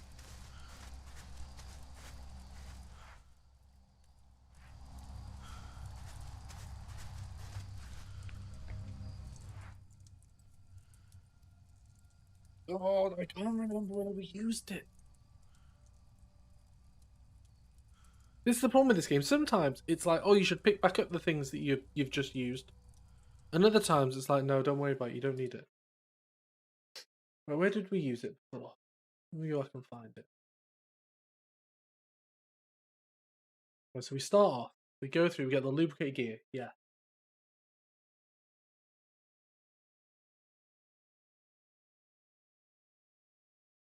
The ovens room. Yeah.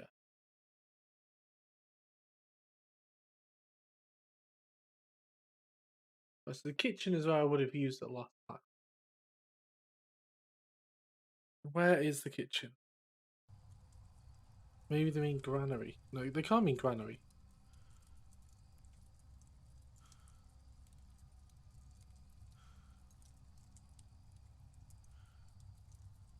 Or maybe they do. Maybe they do. I don't know. Yeah, that's the thing. On a bike, speed is a lot more. It's a lot quicker. It feels like in a car you can be doing 60 thinking, oh, this is quite slow. On a bike, if you're doing 60, your face would be trying to fall off your head.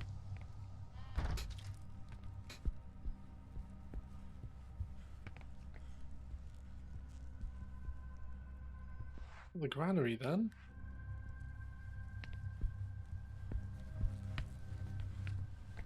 Oh, no, I'm not touching him. No.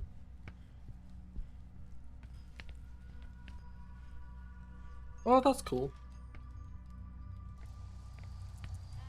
You can get a lot of that functionality from watches these days, can't you? I mean, I've got an old Fitbit charge too, and I don't think that has GPS in there. Although you can possibly pair it with a phone for GPS. But the up top? It was up top. But I know that like the Garmin ones and stuff, they have GPS in.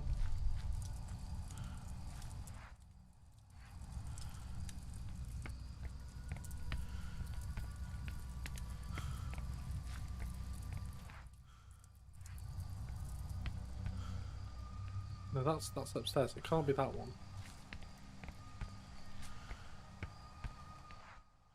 It must be in here. It almost feels hot in here. Husha must have been here. Can't be this one.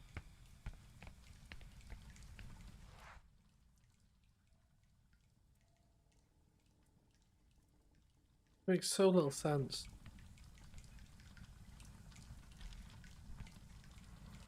Oh my goodness, yeah, imagine that. Drive-by Pokemoning.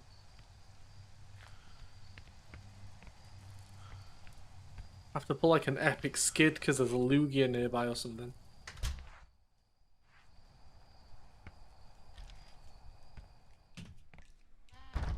But I don't think it was in here.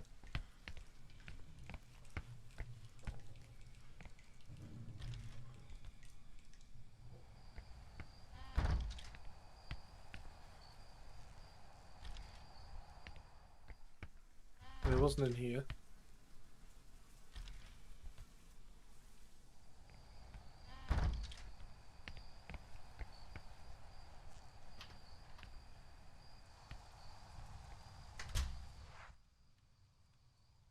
Can't be in them.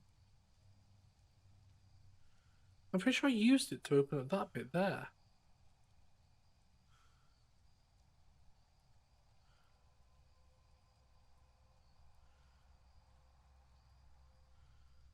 Oh, what was it? Think, think, think.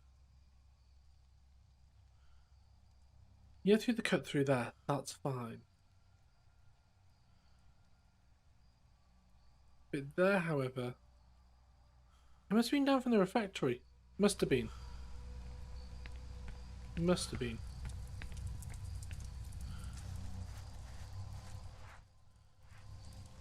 Yeah, let's do that.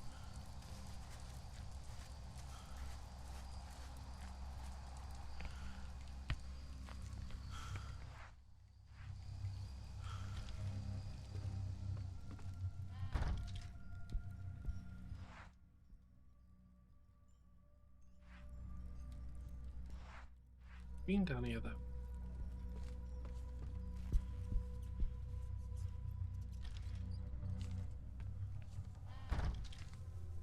think there is like such a thing as like wireless USB. I think there's like wireless HDMI as well, where you can you basically have an adapter somewhere and it just like transmits over. It's nowhere near as fast as like USB 2 level, but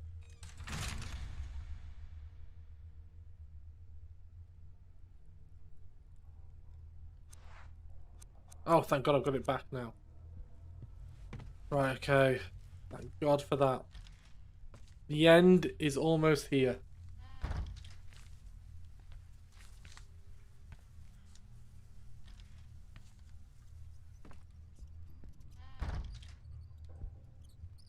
So where was the other bit? The other bit was up there on the left.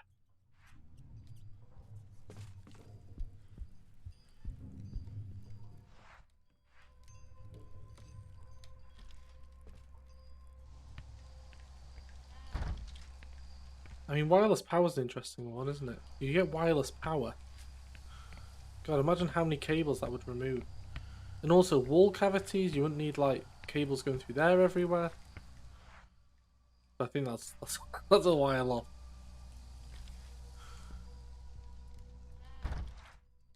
Right, through here, through here.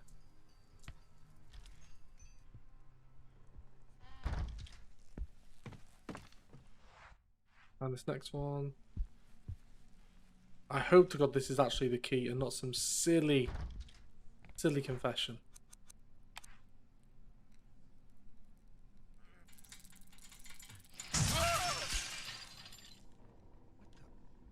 I don't know. I'm not a scientist. Oh shit. Right, something really heavy just crashed on the floor. I couldn't comment. Because the thing is, really, it's microwaves, isn't it, at the end of the day? But the microwaves that you get in the microwave oven are a completely different wavelength to the microwaves you get on, like, mobile phones and stuff. So in isolation, they seem harmless. But whether they are actually harmless is a different thing entirely. I don't know. I mean, I'd say, personally, I think, if we look at the baseline, what causes cancer? Well, it tends to be dietary related in a lot of cases. The more obese you are, the more cells you've got, the more chance there is of mutating anyway. But also, it seems like when you've got a lot of cellular stress to do with like sugars and the byproducts of sugars and stuff like that, that doesn't seem to do you any good. But again, that's just my primitive understanding of it all. So I could be spouting nonsense. But then you have got people who live near power lines who seem to have, because there was a case recently I think about clustered cancers, where historically I think you haven't been able to sue based on cancer clustering, whereas now I think in the US they've allowed it so that you can oh, there we go, they've made it so you can potentially try and sue if there's a lot of cancer clusters, and which tends to happen near power lines or power stations and things. So there has to be a reason why that's happening, right? I mean, probability-wise, yeah, sure, you could probably say, well, maybe 1 or 2% increase in cancer rates. Well, that's negligible. But if there's like a 10 to 20% uplift in a certain area, you got to ask, well, why? What? And why is that happening? So yeah, I don't know. It mainly seems to be like power-related stuff, and it's basically where waste's getting put into water supplies and stuff, and where there's a lot of industry nearby. That seems to. Oh God. Jam. From my understanding, right, we have to go this way. There's no place to hide in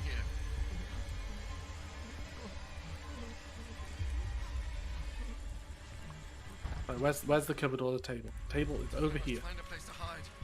Quick. Go, into go, the go, go, water. go.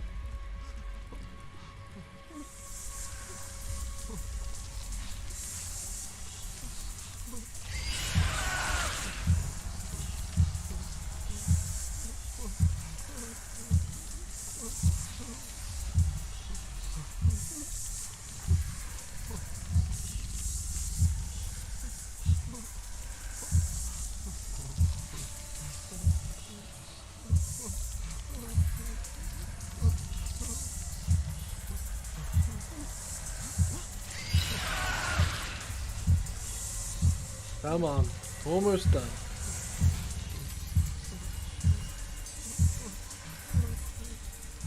God for that.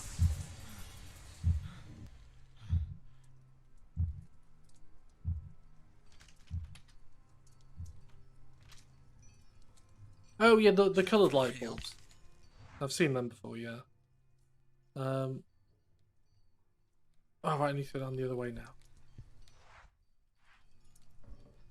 I quite like the idea of them. Like, just for creativity purposes, like, oh, I really want to, like, I think it's one of the writers for movies. I'm pretty sure he's got a room which is just dedicated to like ambient rain sounds, and like it makes it look, the walls have projectors where they make it look like it's raining or something like that. And he finds that very good for creative writing and things. And I can see some truth in that. Right, it's down through here.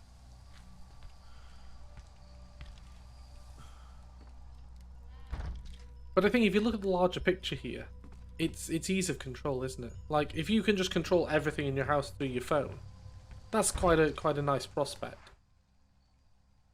Like I've got a Hive heating thing where I can just look at them all and go, oh, okay, yeah, let's boost that room temporarily because the temperature's dropped or whatever. And most time it just regulates itself. But there is some merit to that.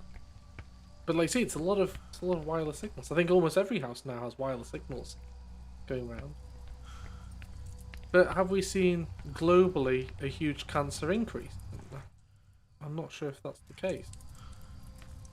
It would also be interesting to see cancer rates between like third world countries, where there isn't as much processed food, and countries which are quite like Western ones where there is a lot of processed food.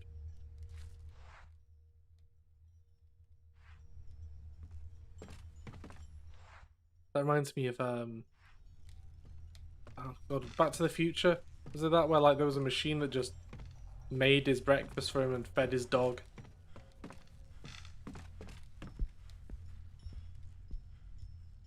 Right, here we go. We're done. We are done. Open the lock. Oh, was it Honey Just Shrunk the Kids? Yeah.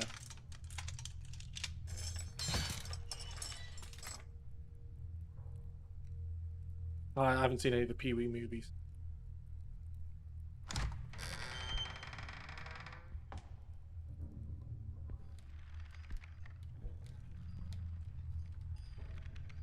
Husher has to be in here. Oh yes, that was it. He was in one of these, wasn't he?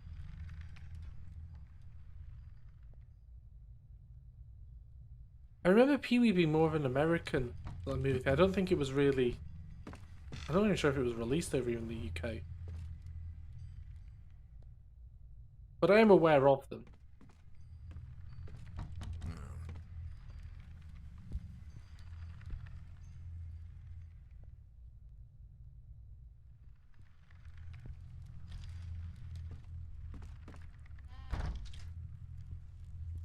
Is he here? Is he here? Oh yes, this is where he was. What the hell is happening?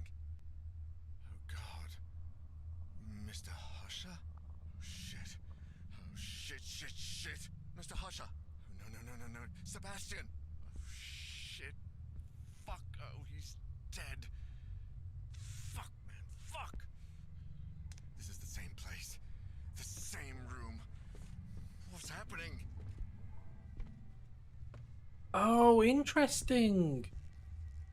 I'm just gonna pause here for a minute. So, I appreciate you've missed most of this inspiring. So, in the very first bit of this game, in the very first bit, in the prelude or whatever, you were this guy who we are now, Daniel, and we went into some house to try and find. I think maybe it was this Sebastian guy, because nobody had heard from him, and he ended up finding this random door which led to this weird place here, and he was trapped in there. The door vanished. He was there for weeks.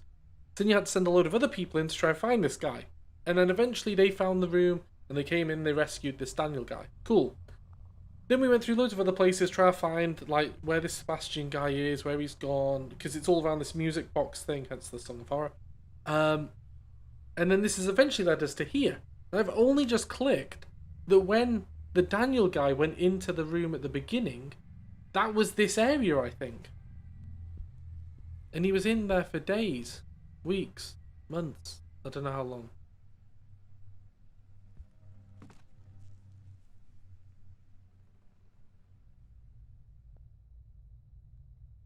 He does, yeah. I mean, to be fair though, you'd be pretty What? scared though. Where the hell am I? And I remember her. She was in the She was in the house thing. She was, well, not the house. She was in the one of the areas in the university. That one on the left was the one on the right. I think she was. Was she the Sophie woman who we took in to start with? Oh, maybe not.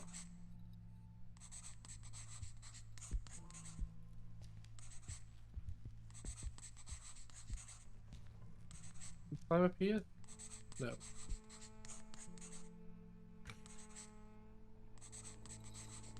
Oh, here we go.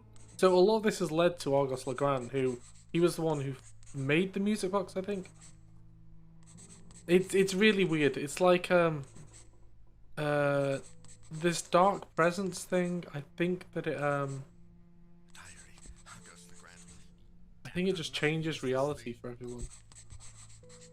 And yeah, we've seen that face a lot before. Let's just leave.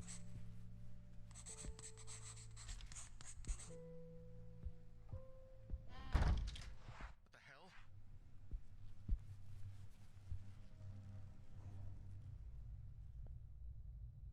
Okay, for a sec.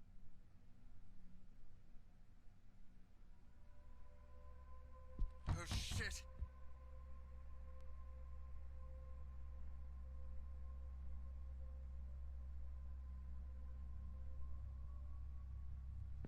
I assume I'll just have to keep listening to these doors until one of them's actually the one I need. Yeah, there's no. This is the thing. I originally thought when I first got this game, oh, it's gonna be like a Resident Evil style game. 'Cause it said, oh yeah, it's got fixed camera angles and stuff, and it looked really cool. But it was only when I started playing it I realised, oh, it's a puzzle game with exploration stuff. I'm not a huge fan of that, but the story's interesting. I like the story and the aesthetics and the way the environment's laid out and stuff. Oh no. It's all really interesting. This can't be happening. I must be seeing things. Oh shit, Dan. Wake the fuck up, man. It's just, oh, the puzzles and the going back and forth kills me. That's why I was so glad when I found out I could change difficulty. Because when I first played it, it was like, oh, just choose hard mode. That's the default one. That's how the game should be played. I was like, oh, okay. Oh, thank God.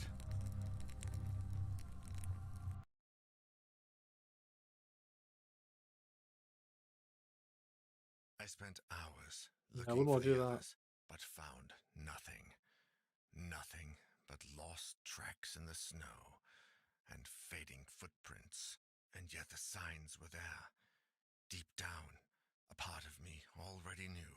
There was nothing left but unanswered questions and sheer darkness. Husher died in there, trapped. He probably struggled and screamed until he went mad trying to find a way out of that godforsaken place. Like me, only, in his case, nobody got there in time. I imagine he thought that there was a quicker way to go, the same way that Faber chose, and maybe I would have done the same in his place. What I saw myself do in that mirror was just too much. Is this what lies ahead? Maybe I already know it, but I'm trying to hide it from myself. Maybe deep down, I know it's a hideous omen of what the future has in store for me. Maybe I know that, like everyone who's come across that cursed box, I too will take my own life. That I would rather surrender to death than face whatever it is that lingers behind that infernal melody. I should burn the thing. Make that melody vanish from the face of the earth.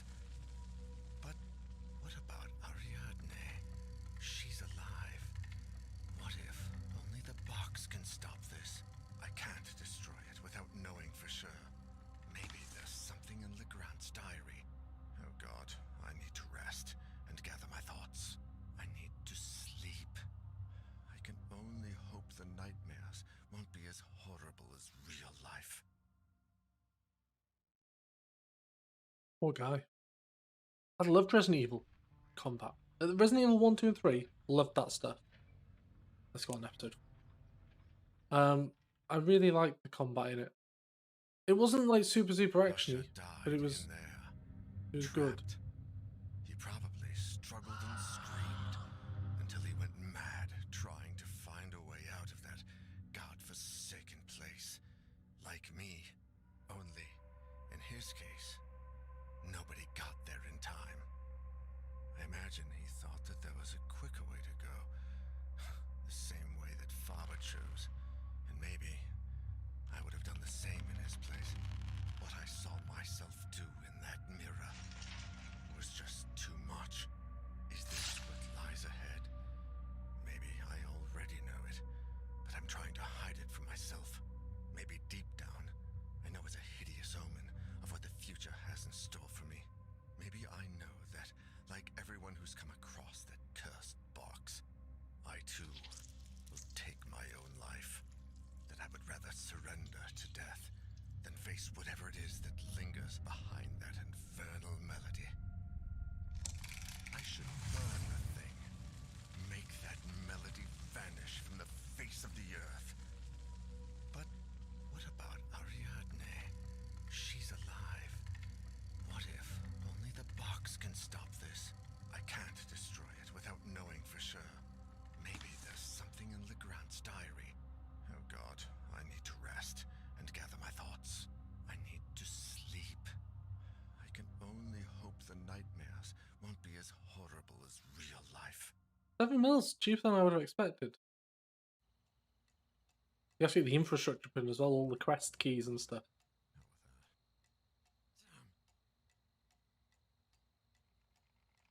Yeah, with Resident Evil, I was kind of like, oh, I quite liked Resident Evil 4 when it came out, but I thought that was a good spin-off, not a direction for the series to go, personally, anyway. So Resident Evil 5 and 6, I thought were a bit dire. Okay, co-op like, but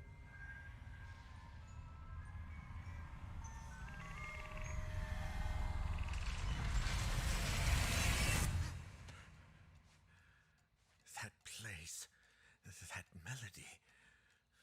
God, I need to find something. There must be something here.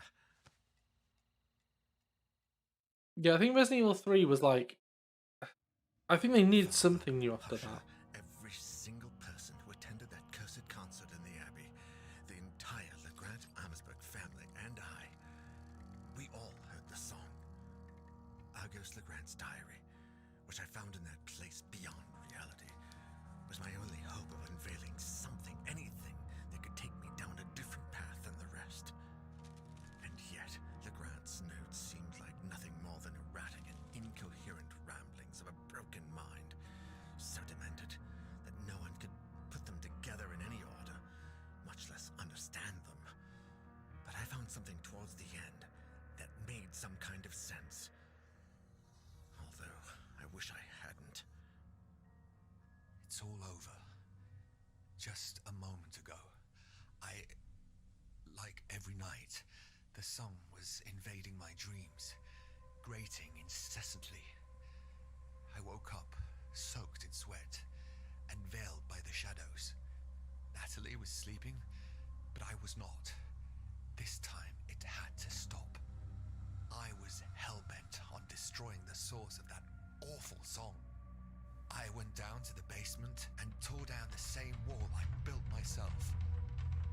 With each blow, I cursed the moment I decided to bring that melody into my home. I couldn't take it any longer. There she was, behind the wall. My wife, huddled in a corner, holding Elaine in her arms.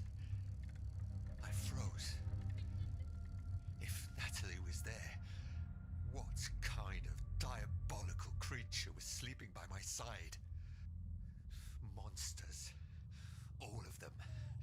My beloved Elaine, Natalie.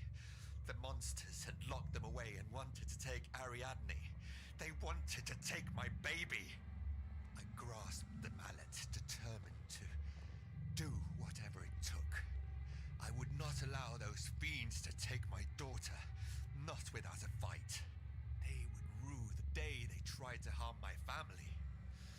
I would kill the monsters and the black figure and find my little girl.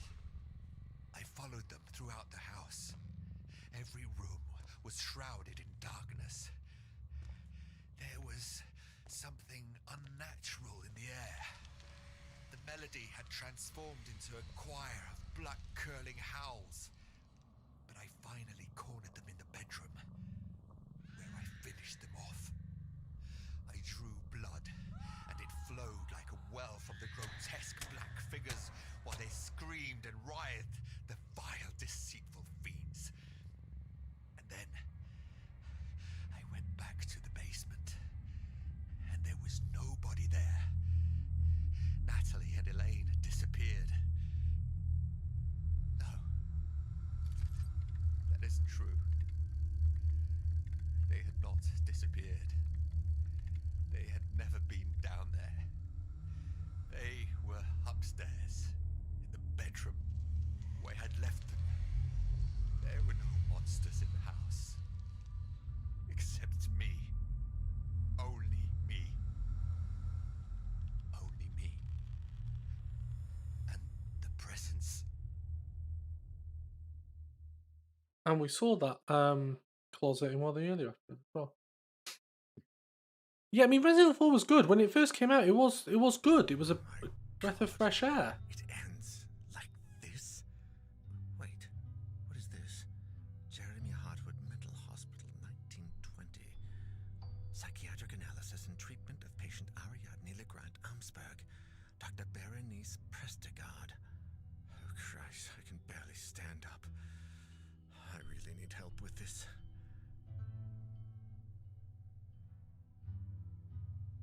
But it did feel like it started to kind of go off the rails a bit with Resident Evil 4. It was good, but it just felt like it was it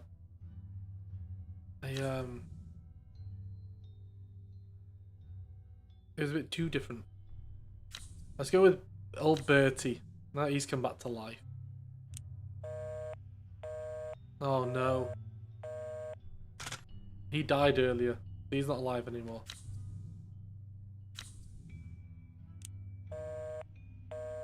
Oh no. Sophie died in the first episode.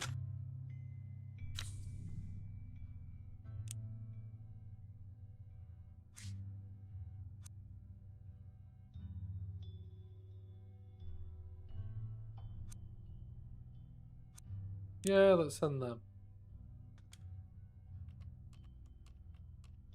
I quite like urban exploration. I don't urban exploration.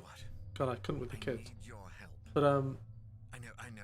I'm very. I like seeing sorry other to people's say, urban. but listen, Mental hospitals are quite often I in there. found something. It's only a small lead, but it mentions everything and has the Jeremy Hartwood Hospital stamp on it. Yeah, that's the one. I know it's a bit far, but I think someone there, Dr. Berenice Prestegard, read this diary years ago and looked into this madness way before we ever did. It says 1920. There must be something left of her research. If I'm not mistaken, the hospital was abandoned shortly after World War I. So maybe everything is still there. Her notes, her files, something. No, I think I'm running out of time. I feel bloody exhausted. I can no longer tell the difference between reality and my hallucinations. I need you to look for something, anything, and call me.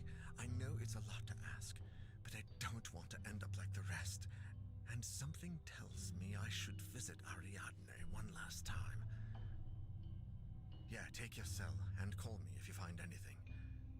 As soon as I find out what Dr. Prestegard was investigating, I'll drive over to the Legrand Amsberg mansion. Yeah, good luck to you too. And thanks. Cable's in the table. That's a wireless phone right there. Yeah, I'm not sure, I'm not sure if mental hospitals are like that now.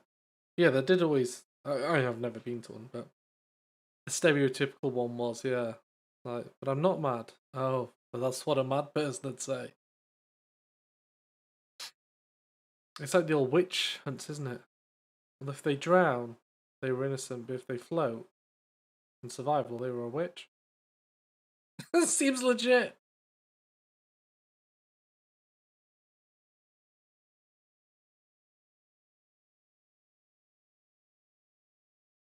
Right, this is the last episode now.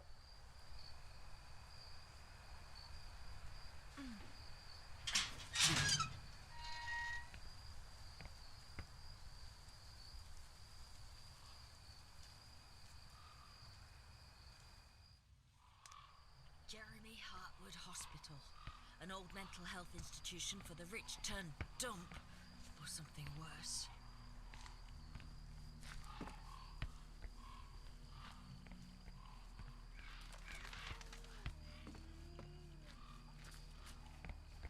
I should take a look at that old power generator.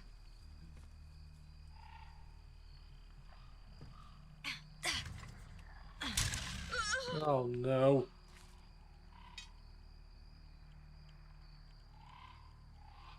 Damn it. I think I overdid it. Yeah, good job.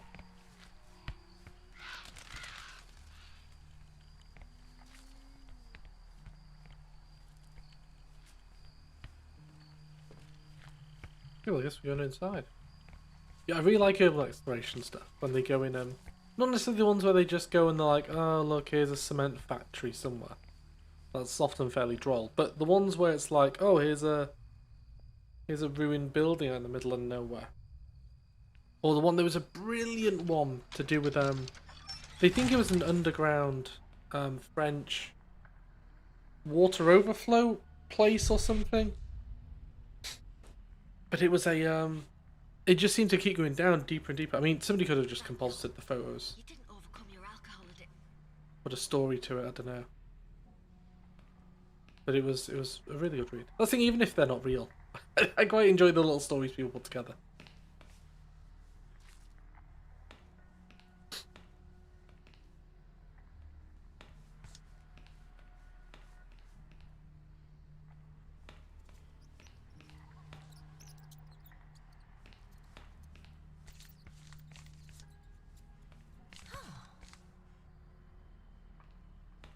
But we need a stapler.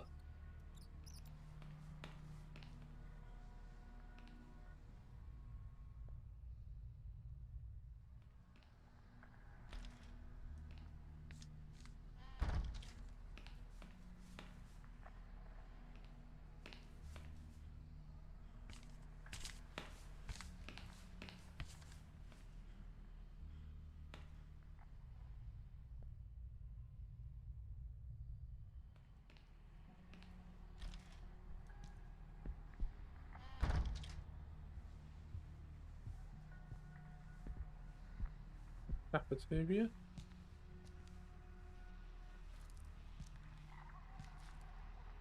They're also re-releasing Resident Evil 4 in VR as well now. I think it's an Oculus Quest 2 exclusive though, so hopefully it'll go to other platforms later.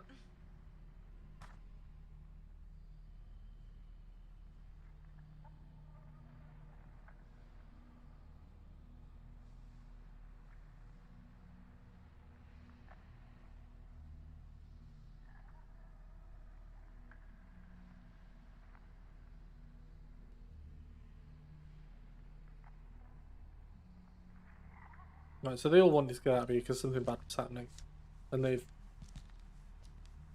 tied up the doors to the east wing, I think.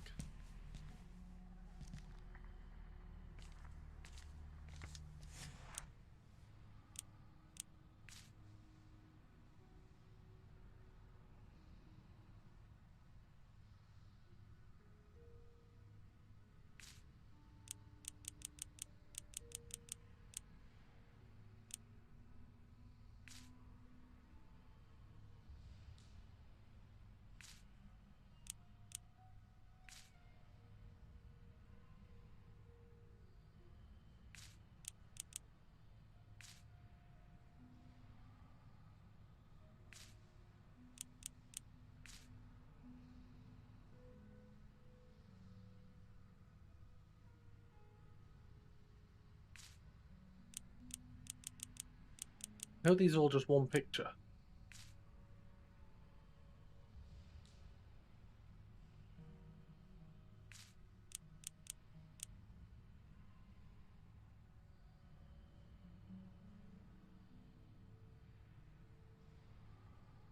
Oh, it's freaky when you think about that sort of thing. I've been to back when I was younger. There used to be an old people's home. No, just give me the corner one. Give me the corner one. That one, yeah. And me and my friends would occasionally go in there, and like there was a cellar area, and I remember being in the cellar, and it was like literally the only thing that's stopping me from just not seeing anything down here is some guy's torch, and if that went out, I don't have a clue what happened. Not him.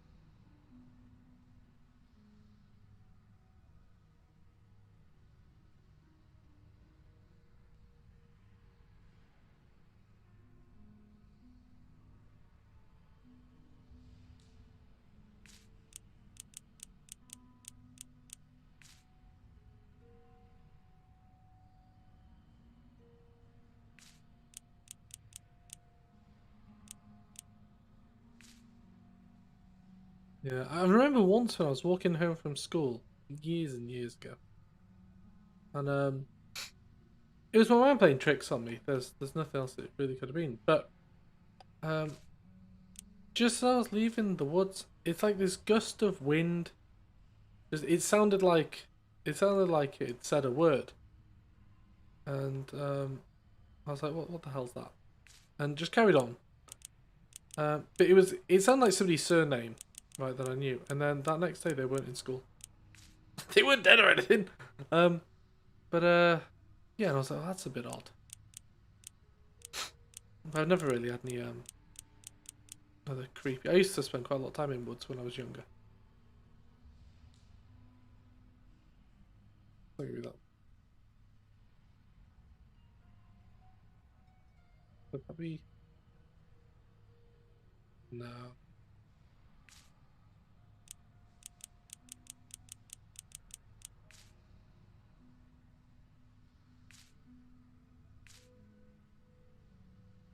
Maybe that is that guy. There's a bit of a tear there.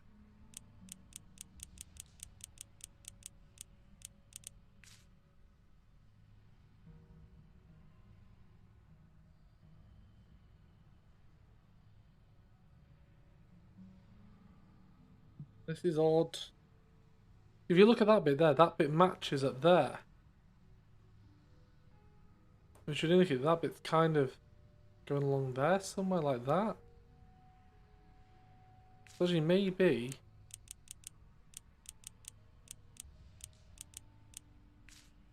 that bit is actually like that or something.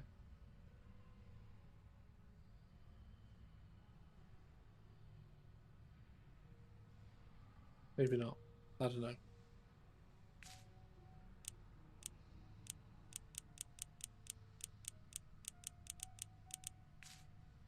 I wouldn't even say I was stressed or anything when I was going through the woods. It was like I was like already like super worried or stressed, so my brain would be going nuts. I think that one must join with him.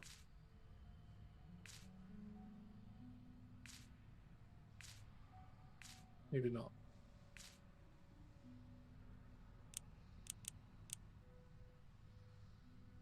Right, Dr. Google. Dr. Google, what should the picture look like, Dr. Google? Okay. Dr. Google's got the answers for us. So, this one goes over here, somewhere.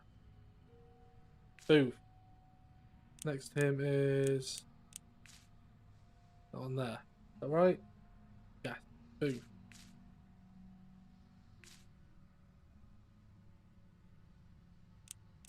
Then it's... What's that piece there? It is that piece. It is that.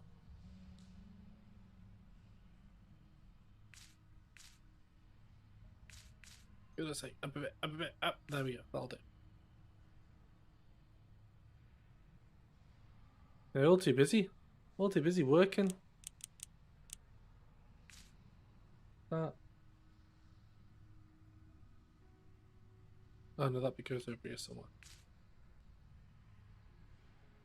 I had this bit appear correct. Yeah, these bits were right. They need to go over there like that. A bit more.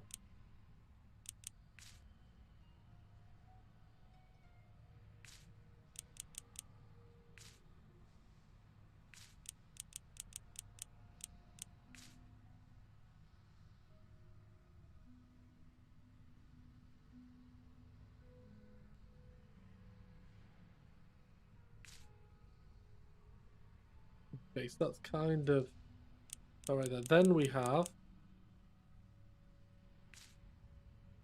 it goes over there like that.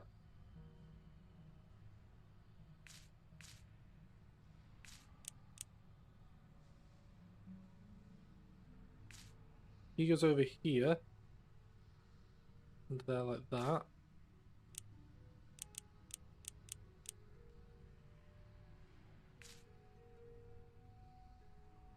Where's that one go? Move that one out of the way for a minute.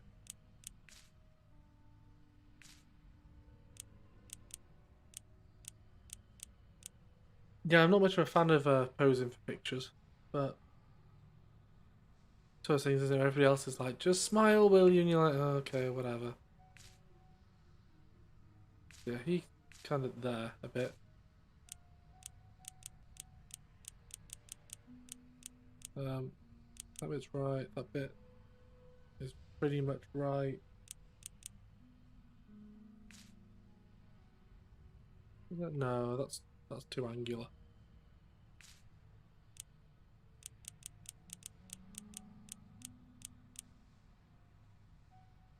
Yeah, so that bit should actually be there like that.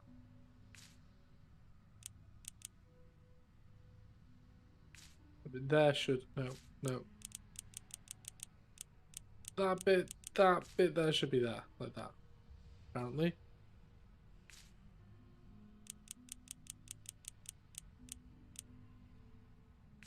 A bit there.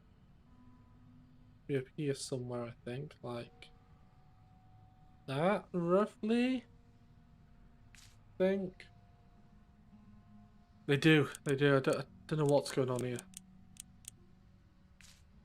That one goes down there like that.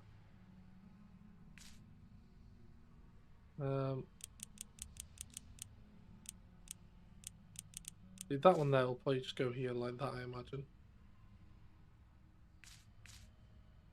Got a happy face. That one I think must go there like that. Yes. And that one there must go there like that. Ta-da! Well, that's like...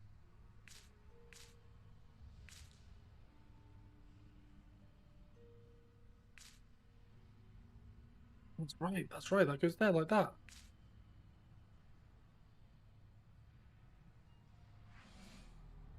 I think this photo is more than it seems. Oh my god, it's like 99% correct.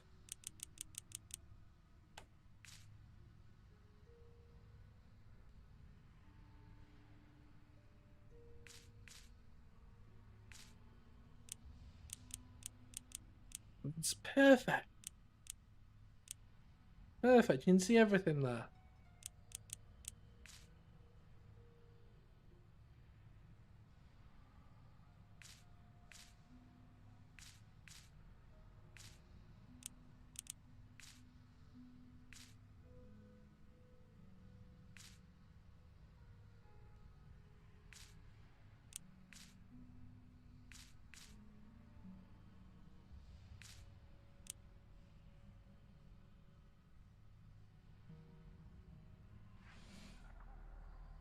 Come on, for goodness sake.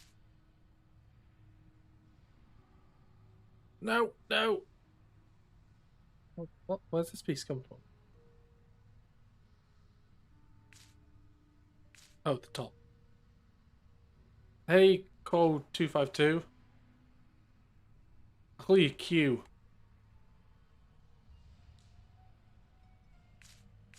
That's gotta be, look, it's like, that's perfect. That is like the finest picture ever. Who's this one? What's from highest to lowest? Blah blah blah. This is virtually what it says. That right? Okay, Dr. Google.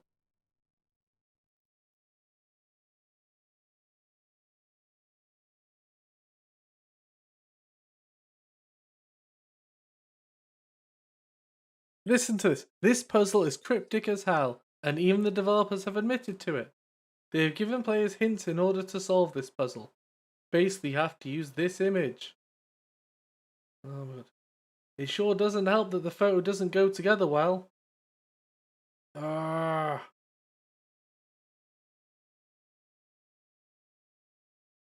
Oh, I'm looking for a code here?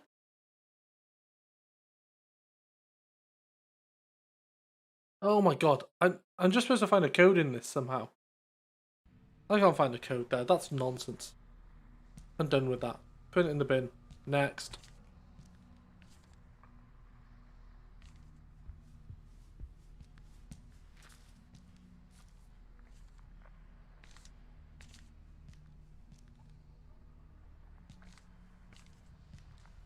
It'll be interesting to see what happens at the end of this. Almost everyone's dead.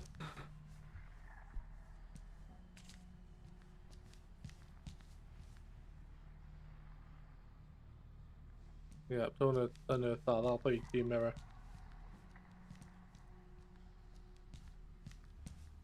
Yeah, this is. I feel that. I mean, I'm not much of a puzzle person anyway. So I'm probably not the right demographic for this, but. What the hell? I don't even know. I don't know where I can hide. Okay, well, we're leaving.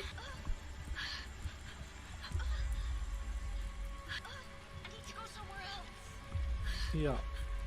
I think this is where we're gonna die. Because I have not found a hidey hole anywhere here. Or maybe there's one here. Shit. Right.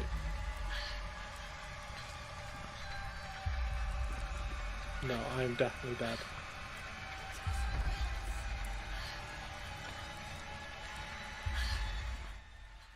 Down here, down here. Oh, just about. So put your prodigy on.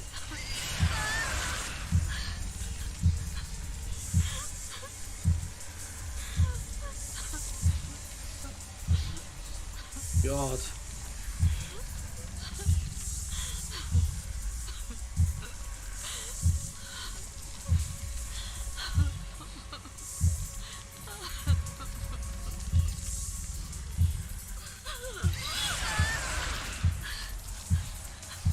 Poor Bertie. I remember when he was trapped under here. It went on for hours, days.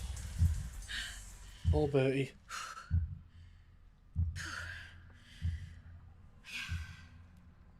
It's a shame you missed him inspiring. He was like the champion.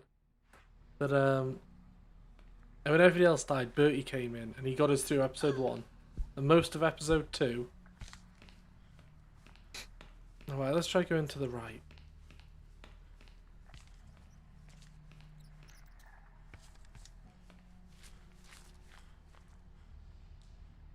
Okay, so we need power and we know the code now. Because we did that photo thing. Which obviously gave us the code. Oh god.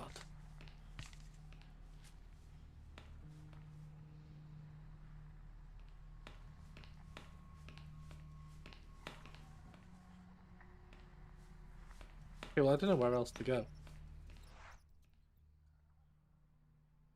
Oh, the dining hall had another entrance. Of course it did. Sneaky dining hall.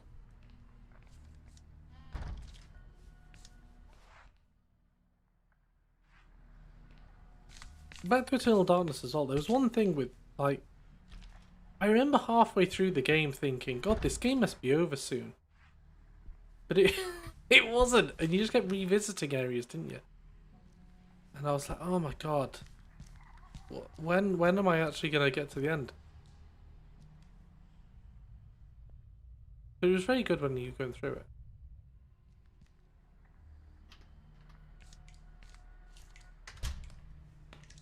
Oh. There's rumours as well that I'm not sure if you like the Dark Souls games, inspiring, but there's rumours that Bloodborne is getting a remake, and they're making a Bloodborne 2. Which, if you don't like Bloodborne or Souls games, then probably won't matter to you. But I quite like them. I pre-ordered Elden Ring as well. Is that it? Do I just need to put power on now?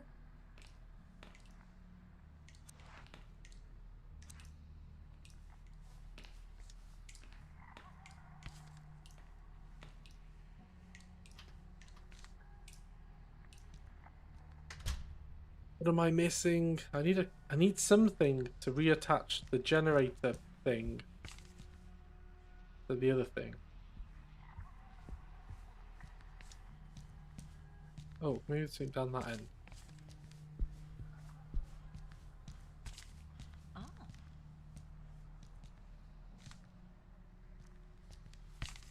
Oh my God. Kill me now.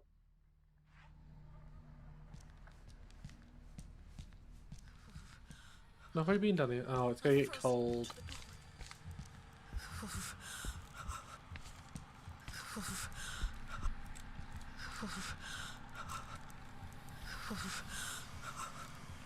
is happening? Where the hell could I be missing stuff from?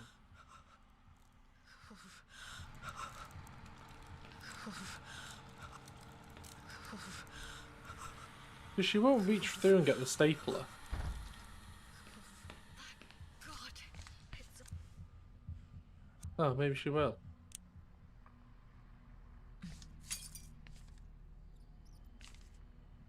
shit. Just cut myself. Okay, well, maybe get a rag? I don't know.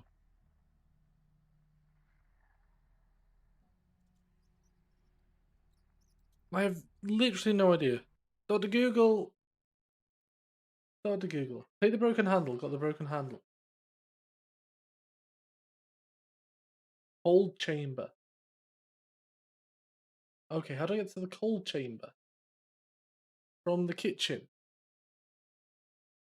Oh, right, there was a door there I didn't go through. What an idiot. What an idiot. It's alright, I suck at directions too.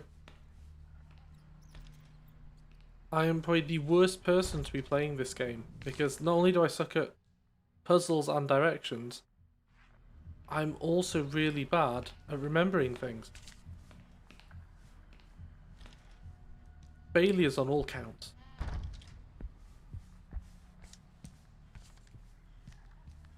But the game will not complete itself. As much as I wish sometimes it would.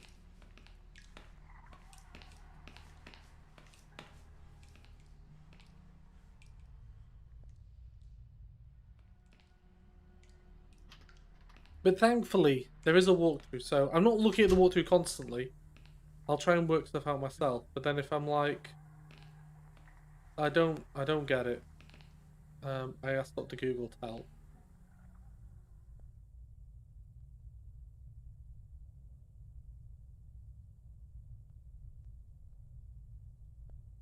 Think that's okay?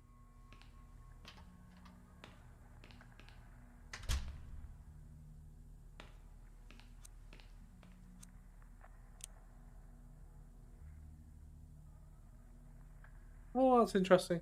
as I said in the episode 2, I think it was, we had to go look for that, and yeah, there was a huge blood trail everywhere.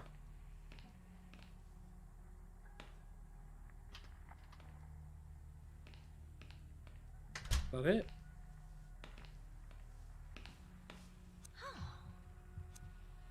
Yeah, take the cable.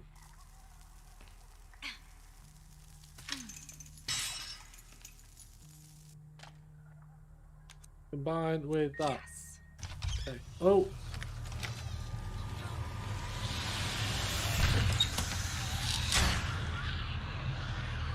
Yes, good survival instincts. No! Bad, bad, bad. Let's not go in there again. What was that? What's in there? Let's not worry about that. Let's keep moving. Yep, shadow squids.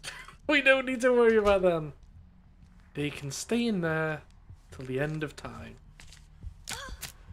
No! No, no, no, no, no, not one of these. Get off of me! You're not taking me alive! Let me free! Ah, there we go, there we go. I'm also really bad at the button pressy thing. Rubbish at everything in this game. So dark and cold. But if I can make it through to episode 5 doing most of them on hard mode, I'm pretty sure everybody else in the world can too. No, not that one. This way. Because I know I've been saying like, oh, there's the puzzles and all the mini games and stuff. It is a really good game. Otherwise, I wouldn't be playing it right now. But there are frustrating elements there, but it is really good.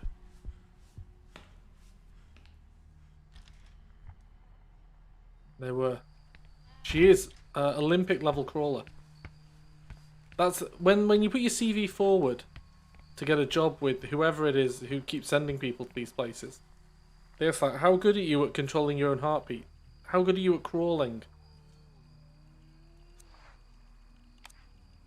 Right, this time maybe don't rag the handle off. There we go. Yes, power, lights, action.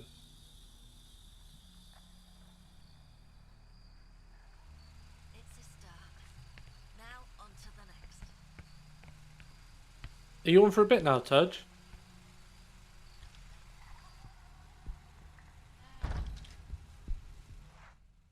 It's so cold. Oh god. Right, we need to go put the keypads in. The key number things. And you know, we know the keypad code because we did the puzzle with the picture. What? What's this getting power? Power's on now. I said, are you on for a while now? Or are you heading off soon?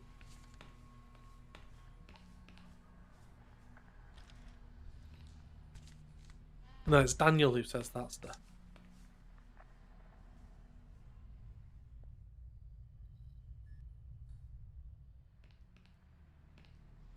Don't know.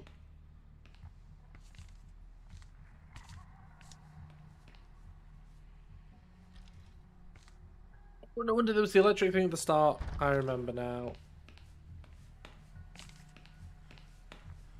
Why press one button on something when you press one button on something? See, this is why we need wireless controls everywhere.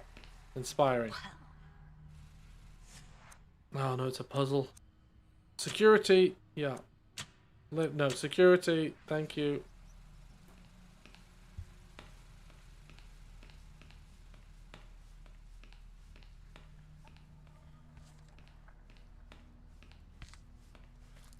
Oh. Right, the key code, which we all know from that photo, is 7, 6, 4. I know you already all know this. I know you do. It was so obvious. 3, 3, 3, 1. See, how could you not know that? How could you not know that?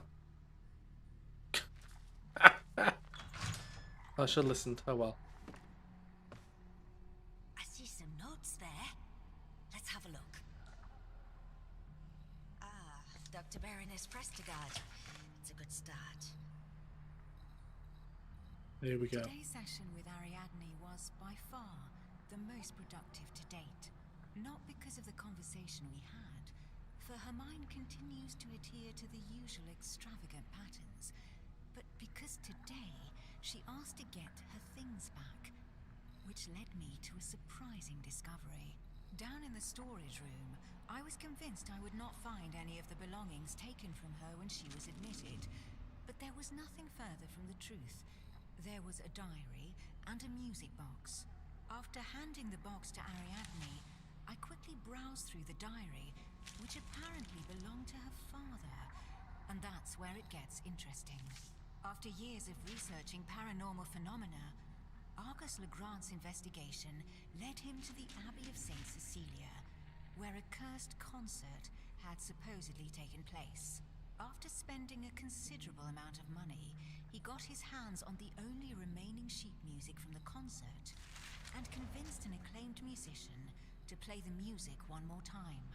The new cursed concert would take place on a steamer that would sail down the Rhine a few weeks later, and both Legrand and his assistants would be there to contemplate the true effects of the song. After the concert, the tycoon wrote the following in his diary. Those ignorant, illiterate fools. I can only laugh at their curse and their stupidity. The only misfortune that damn song has brought is a hole in my bank account. Alas, at least I take the melody with me. I will have it recorded and play it each day for my family. Ha! Those drunk, lazy bastards. Their misfortune was caused by their own stupidity and bad blood. Wanting to put the blame on a song is yet another sample of their total lack of culture. Argus Legrand never knew that the steamer suffered a strange accident, just hours after he got off, that killed everyone on board.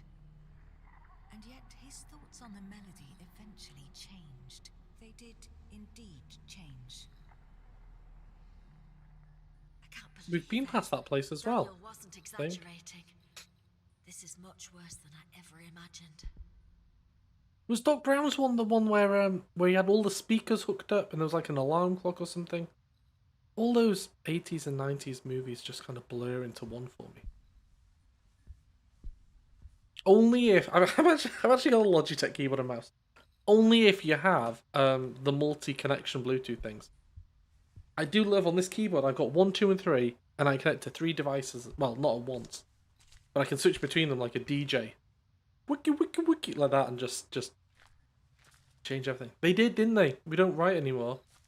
We just use our elbows.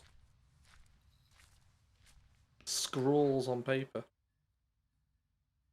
Here we go. DJ Bluetooth, that's got a ring to it. We talked about this before, where like because kids engage with tablets quite a lot these days and not actual like keyboards and mice, they're not really interacting with operating systems like we did when we were kids. I don't have anything for that. And you'd be like writing. Of course, kids will be taught to write and things, but it's not as important as it used to be when we were kids before computers. But then it became less important because there was computers.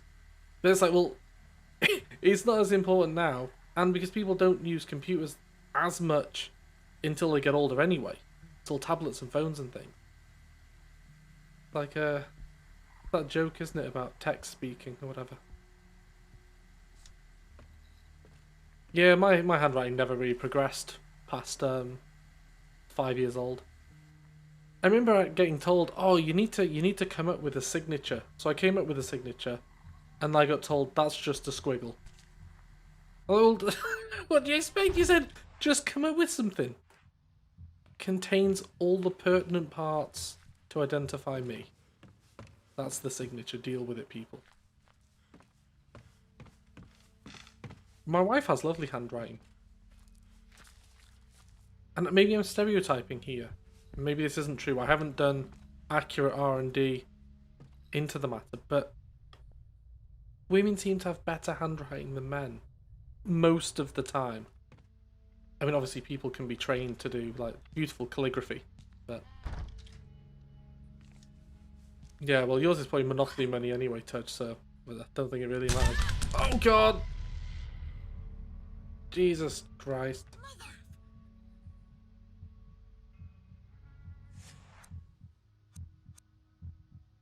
Well, this is a new scale to me.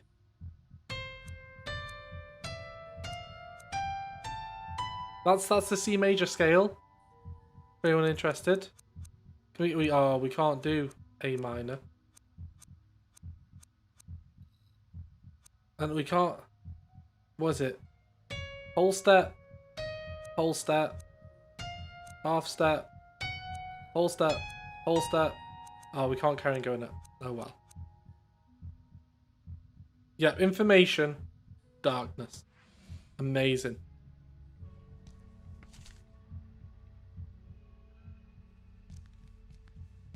At least there's a cupboard to hide in for later.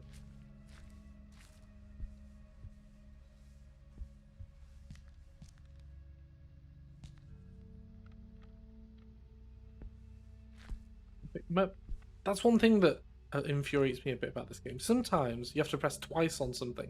Like once to read it, then once to pick up. Other times you just press once and you pick up. Yeah, I literally can't see any information there. Maybe I need light in here.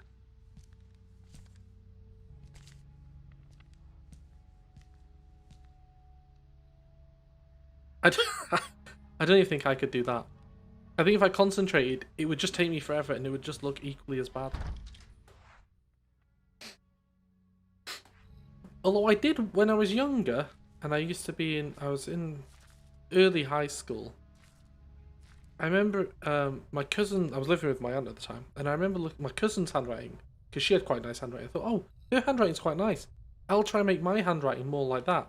So over time, I made my handwriting more curved, and it looks slightly nicer, but it still looks atrocious.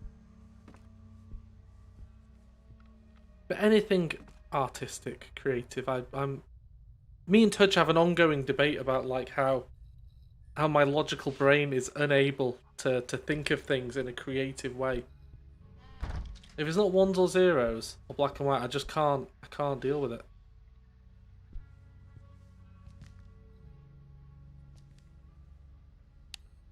Oh, there we go. Nice little light.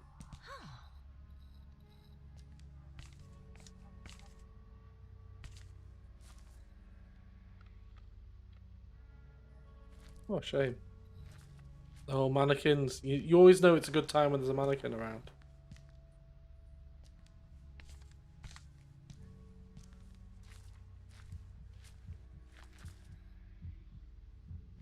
Oh, no. Let's examine that. If you hear the heartbeat going in the game, it generally means that they're getting a bit worked up, I think. So you show them something that they like, and they calm down then. Oh, it's not so bad after all. Still got my inhaler. Right, I wonder if putting that light there has lit the other room.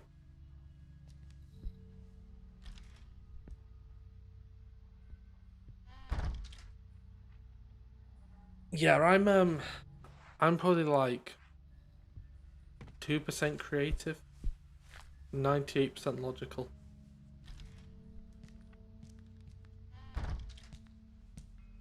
Nope, that didn't do jack. Put it on the other side. Come on!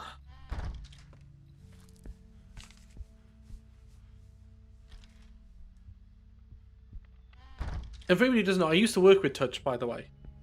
I actually know him in the real world. He's a real boy. He's a real boy! Let's take that down. Flood the light through. Looks like Well, I have both. I have a Yamaha keyboard, which has, well, it's got the old MIDI connectors, but I've got a MIDI to USB. And I've actually got the MIDI control thing. The thing is, I would love to do lots of creative stuff. like I've got so many ideas for games, and I can actually make games to some extent. I have enough 3D knowledge and 2D knowledge to actually make basic like dev art and to do the code bits. I don't, however, have the creativity to do writing and stuff like that. Right, okay. So that's... Oh my god. If it was just C, D, E, F, like, just give me the damn normal letters. I'd actually be able to read that then. For God's sake. Dr. Google. Dr. Google.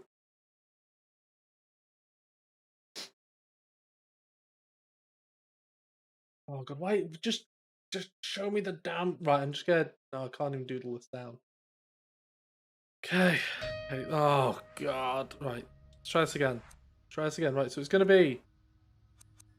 That one. That one. That one. Wait. That one. That one. That one.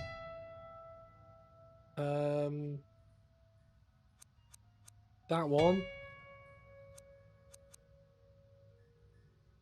That one. Third white key from the left.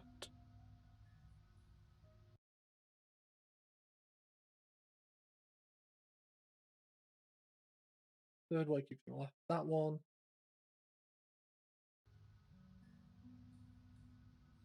That one. That one. Wait, was it that one? Yeah, that one. That one. That one. That one. That one. There we go.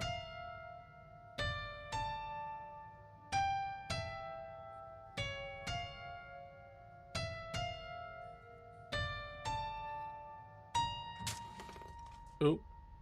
Yeah, I'll take that. I'll take the key in there, shall I? Yeah, I know quite a bit about music theory. Like, I got up to circles of fifths and first species counterpoint. Was it first or third? I imagine it was first. And scales and modes and stuff. So I understand the theory behind a lot of it. It's just I didn't have as much time to sit down in front of a keyboard as I would have liked. And when I do have the time to sit down in front of a keyboard and actually pretend to try and play, I'm like, oh, maybe I should actually be doing something that I am good at. And then I decide, let's not do that. Let's just play a horror game with puzzles I hate. Let's do that instead. Oh! That's not a good door then, is it? That taught me to try to open the door without listening. Maybe I know a lot of the Casio keyboards have the light and stuff. Like playing the scales, there's a formula for that. So once you know the formula, like I tried to learn the formula rather than the scales. Then it's like whole step, half step, whole step, half step. And I think that's a major scale. So you can pick any key on a keyboard and just go like whole step, half step, half step, whole step, half step. Yeah. So you can do that with like anywhere on a keyboard. And there you go, there's a major scale. And a minor one, they've kind of like offset it a bit. And I think that's... Oh, I can't really remember. I think it starts with a half step, then it's like whole step, whatever. You can Google that stuff. But, Oh, SOS. Use the key. Shit. Oh, no. But there's quite a few good Udemy courses. There's a guy who, Oh, give me a second, I'll find out for a sec. Because it was really good, the course I was doing on music theory. Because the thing is with Udemy, it costs like a tenner to get like an entire course. And this guy, he's got so many music theory course, which it's because he teaches in universities, I believe, and he just kind of he's just basically condensed all the tracks. Jason Allen, that's the one. So let me copy the link. Yeah, so I've done his level 1. I think I'm like halfway through level 2. and level 3. But he's got like for electric music, he's got like up to parts 12 or 15, whatever, on music theory. But he says that like the levels 1 and 2 stuff you learn are like first semester, like college or whatever level, and then it takes you up from there. But he's really good in his stuff, and you can ask questions on there as well, and he's quite good at answering and stuff. But I've got quite a few Udemy courses, because, well, you can learn a lot of this stuff on YouTube, which is brilliant, don't get me wrong. They're less of like a course, and it's more just like, here's how to do one specific thing. Because that's, people don't really go to YouTube to do a whole course. They just go because they want to know a specific thing. Whereas Udemy, you can just go, well, I mean, there's not just Udemy, there's other ones like Pluralsight and Skillshare and stuff, but Udemy is the one I tend to use. And yeah, you can just go and get a whole course on something. Like, I've got courses on writing, art, game design, game music, music theory, and I've done a little bit in all of them. I got a Blender one as well, and it was like four like half-hour long things on shortcuts, and I was like, oh, this is why I hate Blender. Oh, I've not heard of that. Is that a VST, is it? I did not hear anything there. That is pure bullshit. Bullshit.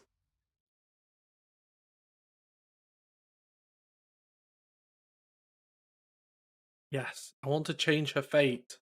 Just because I'm in easy mode now. I level up for Scalar. Because that's one good thing that the like, I'm sure all of them do, but in FL Studio when I'm on the piano roll, I can basically pick a scale that I want to play in, and then it just sets some of the keyboard keys to be that scale. So I don't have to actually like be in the scale, but I can effectively have like the tonics and all those sorts of keys in the Oh, I wonder if I can use this key on that. No, rubbish.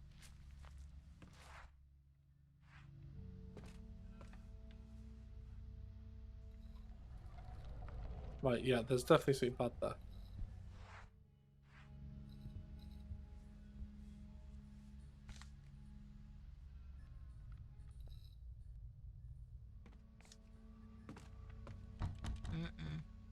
But Tudge is an artist guy. He does a load of like illustrations and UX and stuff. And he's always like, "Oh, we should make a game. We should make a game." I'm like, "Yeah, just do some art then, mate. Do some art. We'll make a game. Maybe we'll do that next week. I've got to wash my hair."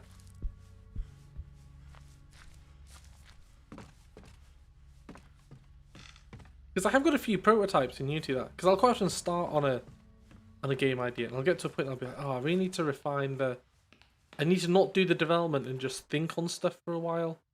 Like, what would make a good story arc here and stuff. And it's that aspect where I get kind of bogged down. What have I got here? Just a key.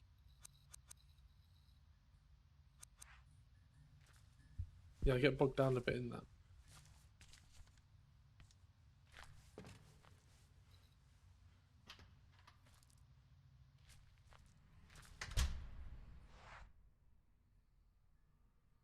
Right then, let me think for a minute. So,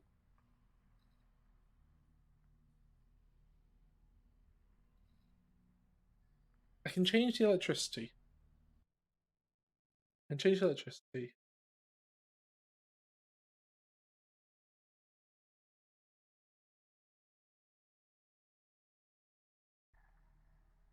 Right, apparently there is something in the viewing hall. Just back in there. Yes, yeah, you do some research into that, Inspiring. If you manage to find a way to just take some magic mushrooms and just become an instant, like, savant, sign me up, buddy.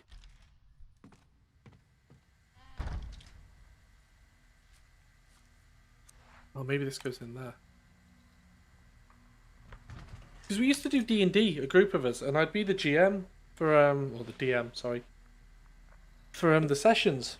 And it was really good. I kind of come up with the high level ideas, and then it started off as like 4 to 5 page documents with like background, what the area would be, the spawns, like some stuff to talk about with characters and stuff. And then it just ended up becoming a bullet list over like we did it for years, and it was just like a bullet list I'd just take in, and we just improvised everything, and it went really well.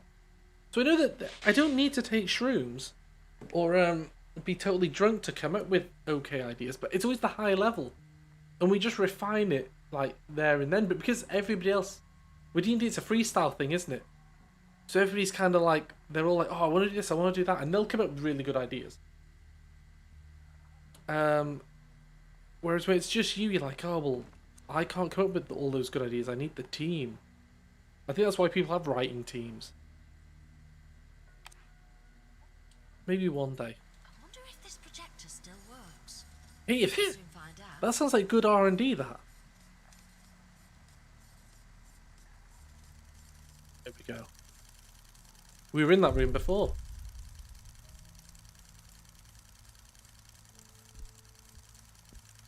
Hi, Ariadne. How are you? Do you feel like talking today? You know, I think you're right, that I don't see things like you do. It is. It is. Well done. And we've seen her before as well. She was also in a hospital. Come on, let's go over and use the music box. Or not. Escape. Escape. Get out of there. Take your hat and go, lady. If you don't feel like talking, you can draw. Whatever comes to you first.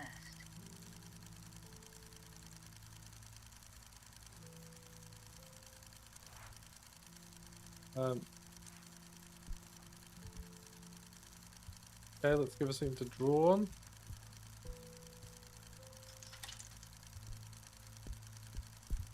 Here you go. Turn off the light.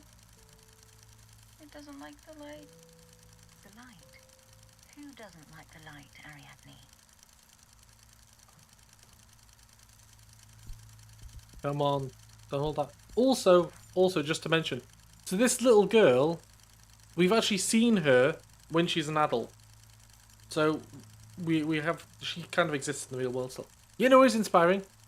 Let me know once you've tripped off your tits and done your R&D how that goes for you. But seriously, I'd have a look at those YouTube courses. They're really good for music theory. I don't know how much you already know, but they'll teach you how to suck eggs there. Is that something I can pick up? No.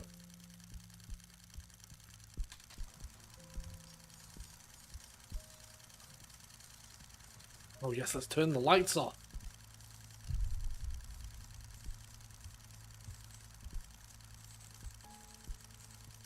Who is that old lady?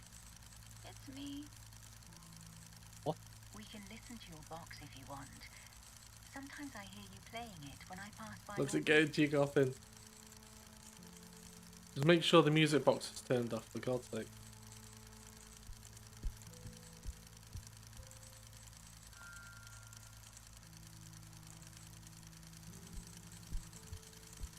Is that it? No. No, you don't hear them. You don't see it or understand it. What don't I see? Tell me how to understand you, Ariadne. Sleep. Like me. In my bed. You want me to sleep with you? It's normal not to want to sleep alone. Sometimes I get scared at night. Not here. At home. Daddy, Mommy, and Elaine sleep there. And they understand. Sorry? You mean you want me to sleep at your house? Sleepover. Yes. Sleep there. And listen to the song. And then you'll talk to me. Oh, who's this gentleman? Is it your daddy? No. It's Mr. Neuer. Oh no. That's Daniel. The swearing guy. She has seen the future. Which makes things even more bizarre. What did she say? Mr. Neuer.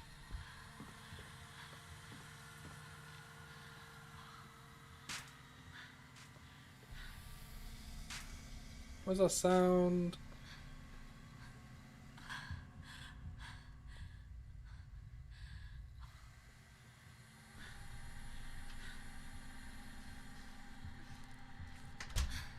This is not good. Where are we? Where are we? Where are we on the damn map? Oh, we're up there.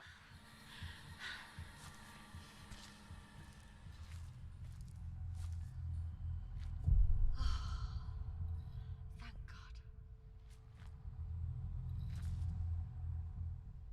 God. I know a thing. No! God. But we're gonna change her fate, don't worry. Don't worry. Yes, I want to change her fate. She didn't die there. No, no, no.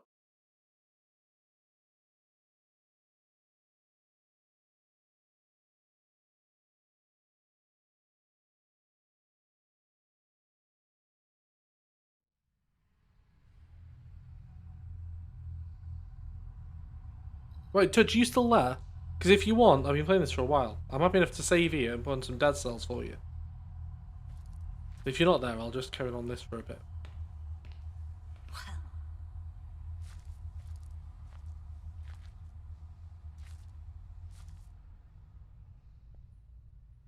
Well, Find everything in any of these.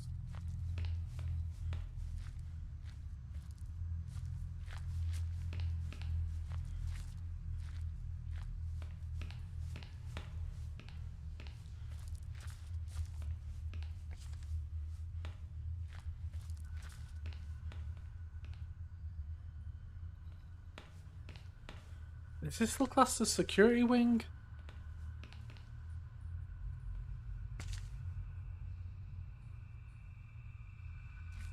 Why are there bodies everywhere?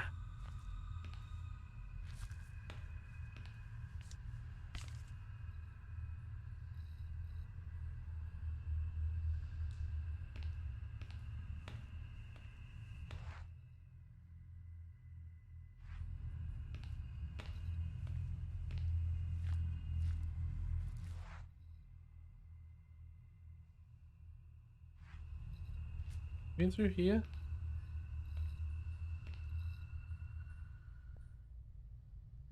No, we haven't. Let's get in there.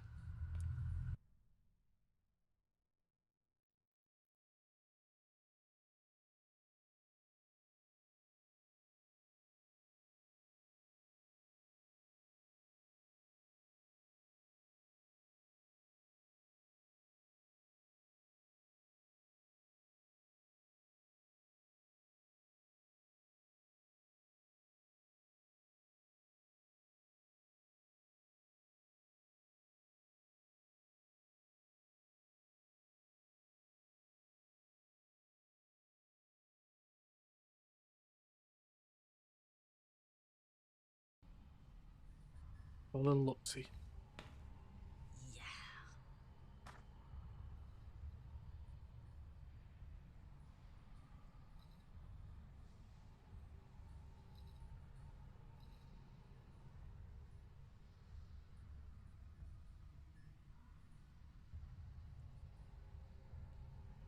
Yeah, so I imagine that reality must have changed for it then. Or whatever's happening with this present.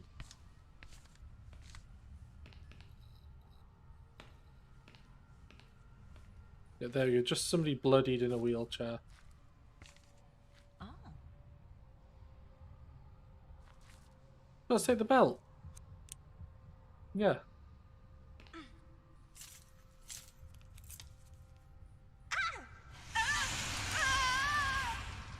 Maybe not take the belt. I mean, imagine how many times I would have died here. I'm on the fence in terms of whether that's bad game design or not. Because really, you want to kind of be like an indication of this is a bad thing. Now, I know it's got a yes or no there, but quite a lot of times it'll have yes or no, and really you need to pick the yes. Like there's one chapter where if you did not pick yes on something, you would have died later on. So you can't just go, well, every time there's a yes or no option, it's going to try and screw me, because that's not the case. Something in this place makes my hair stand on end. So you ideally want it, well, I would say anyway, you ideally want it so that if there is a yes no action, and picking yes was a bad choice, then there would be another, like, a fail-safe there to tell you, no, this is actually a bad thing, don't do it. And if you still go through with it, then sure. But to have yes or no decisions where you don't know if it's going to be good or not. Like taking that cable earlier. I never knew if that was good. And then the moment I took it, it was like, oh, this is a good decision. In that case there, take the belt, oh, it's a bad decision. And you've lost something. But you never know that. Maybe I'm just waffling. I don't know. But that's my thoughts on it.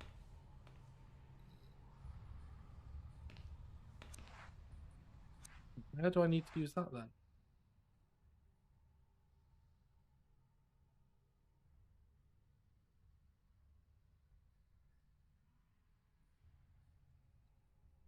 Pretty much all the areas.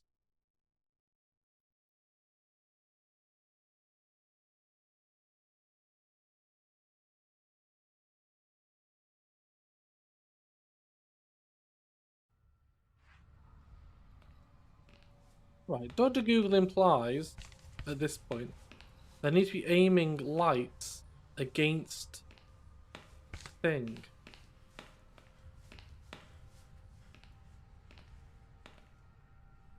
Ah, right, okay, so I need to power this area. Okay. That makes sense. Let's power here.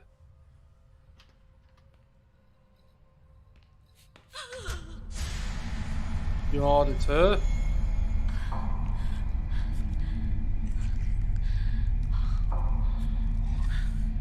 Ariadne's gone, lady. Not here anymore.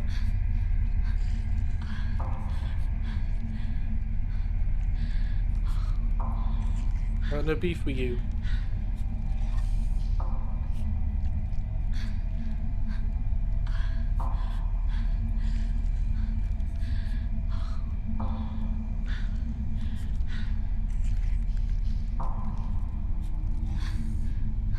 Go away now. Go away. Bye-bye. Oh, my God.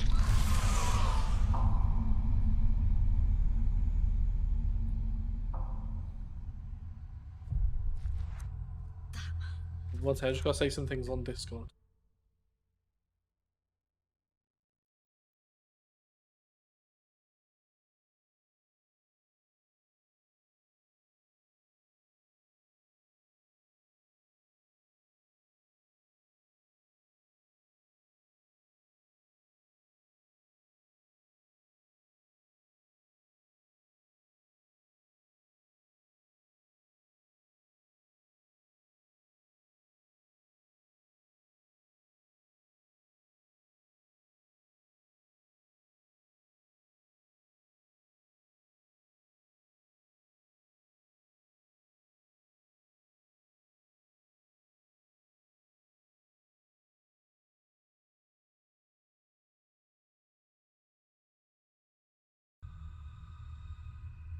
Okay.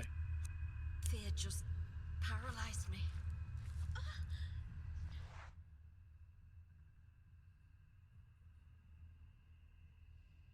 Problem is, I'm gonna have to.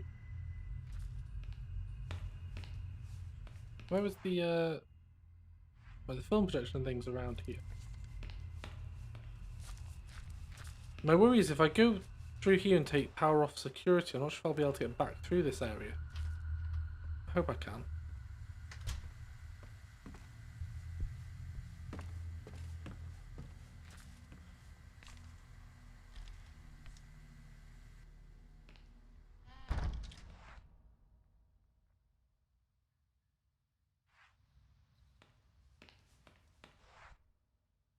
Okay, open this from here? No. Rubbish.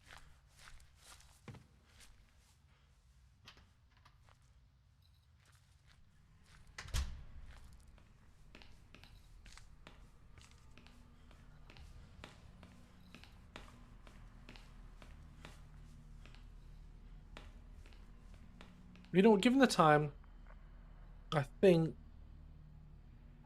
Let me have a look. How much is left in there?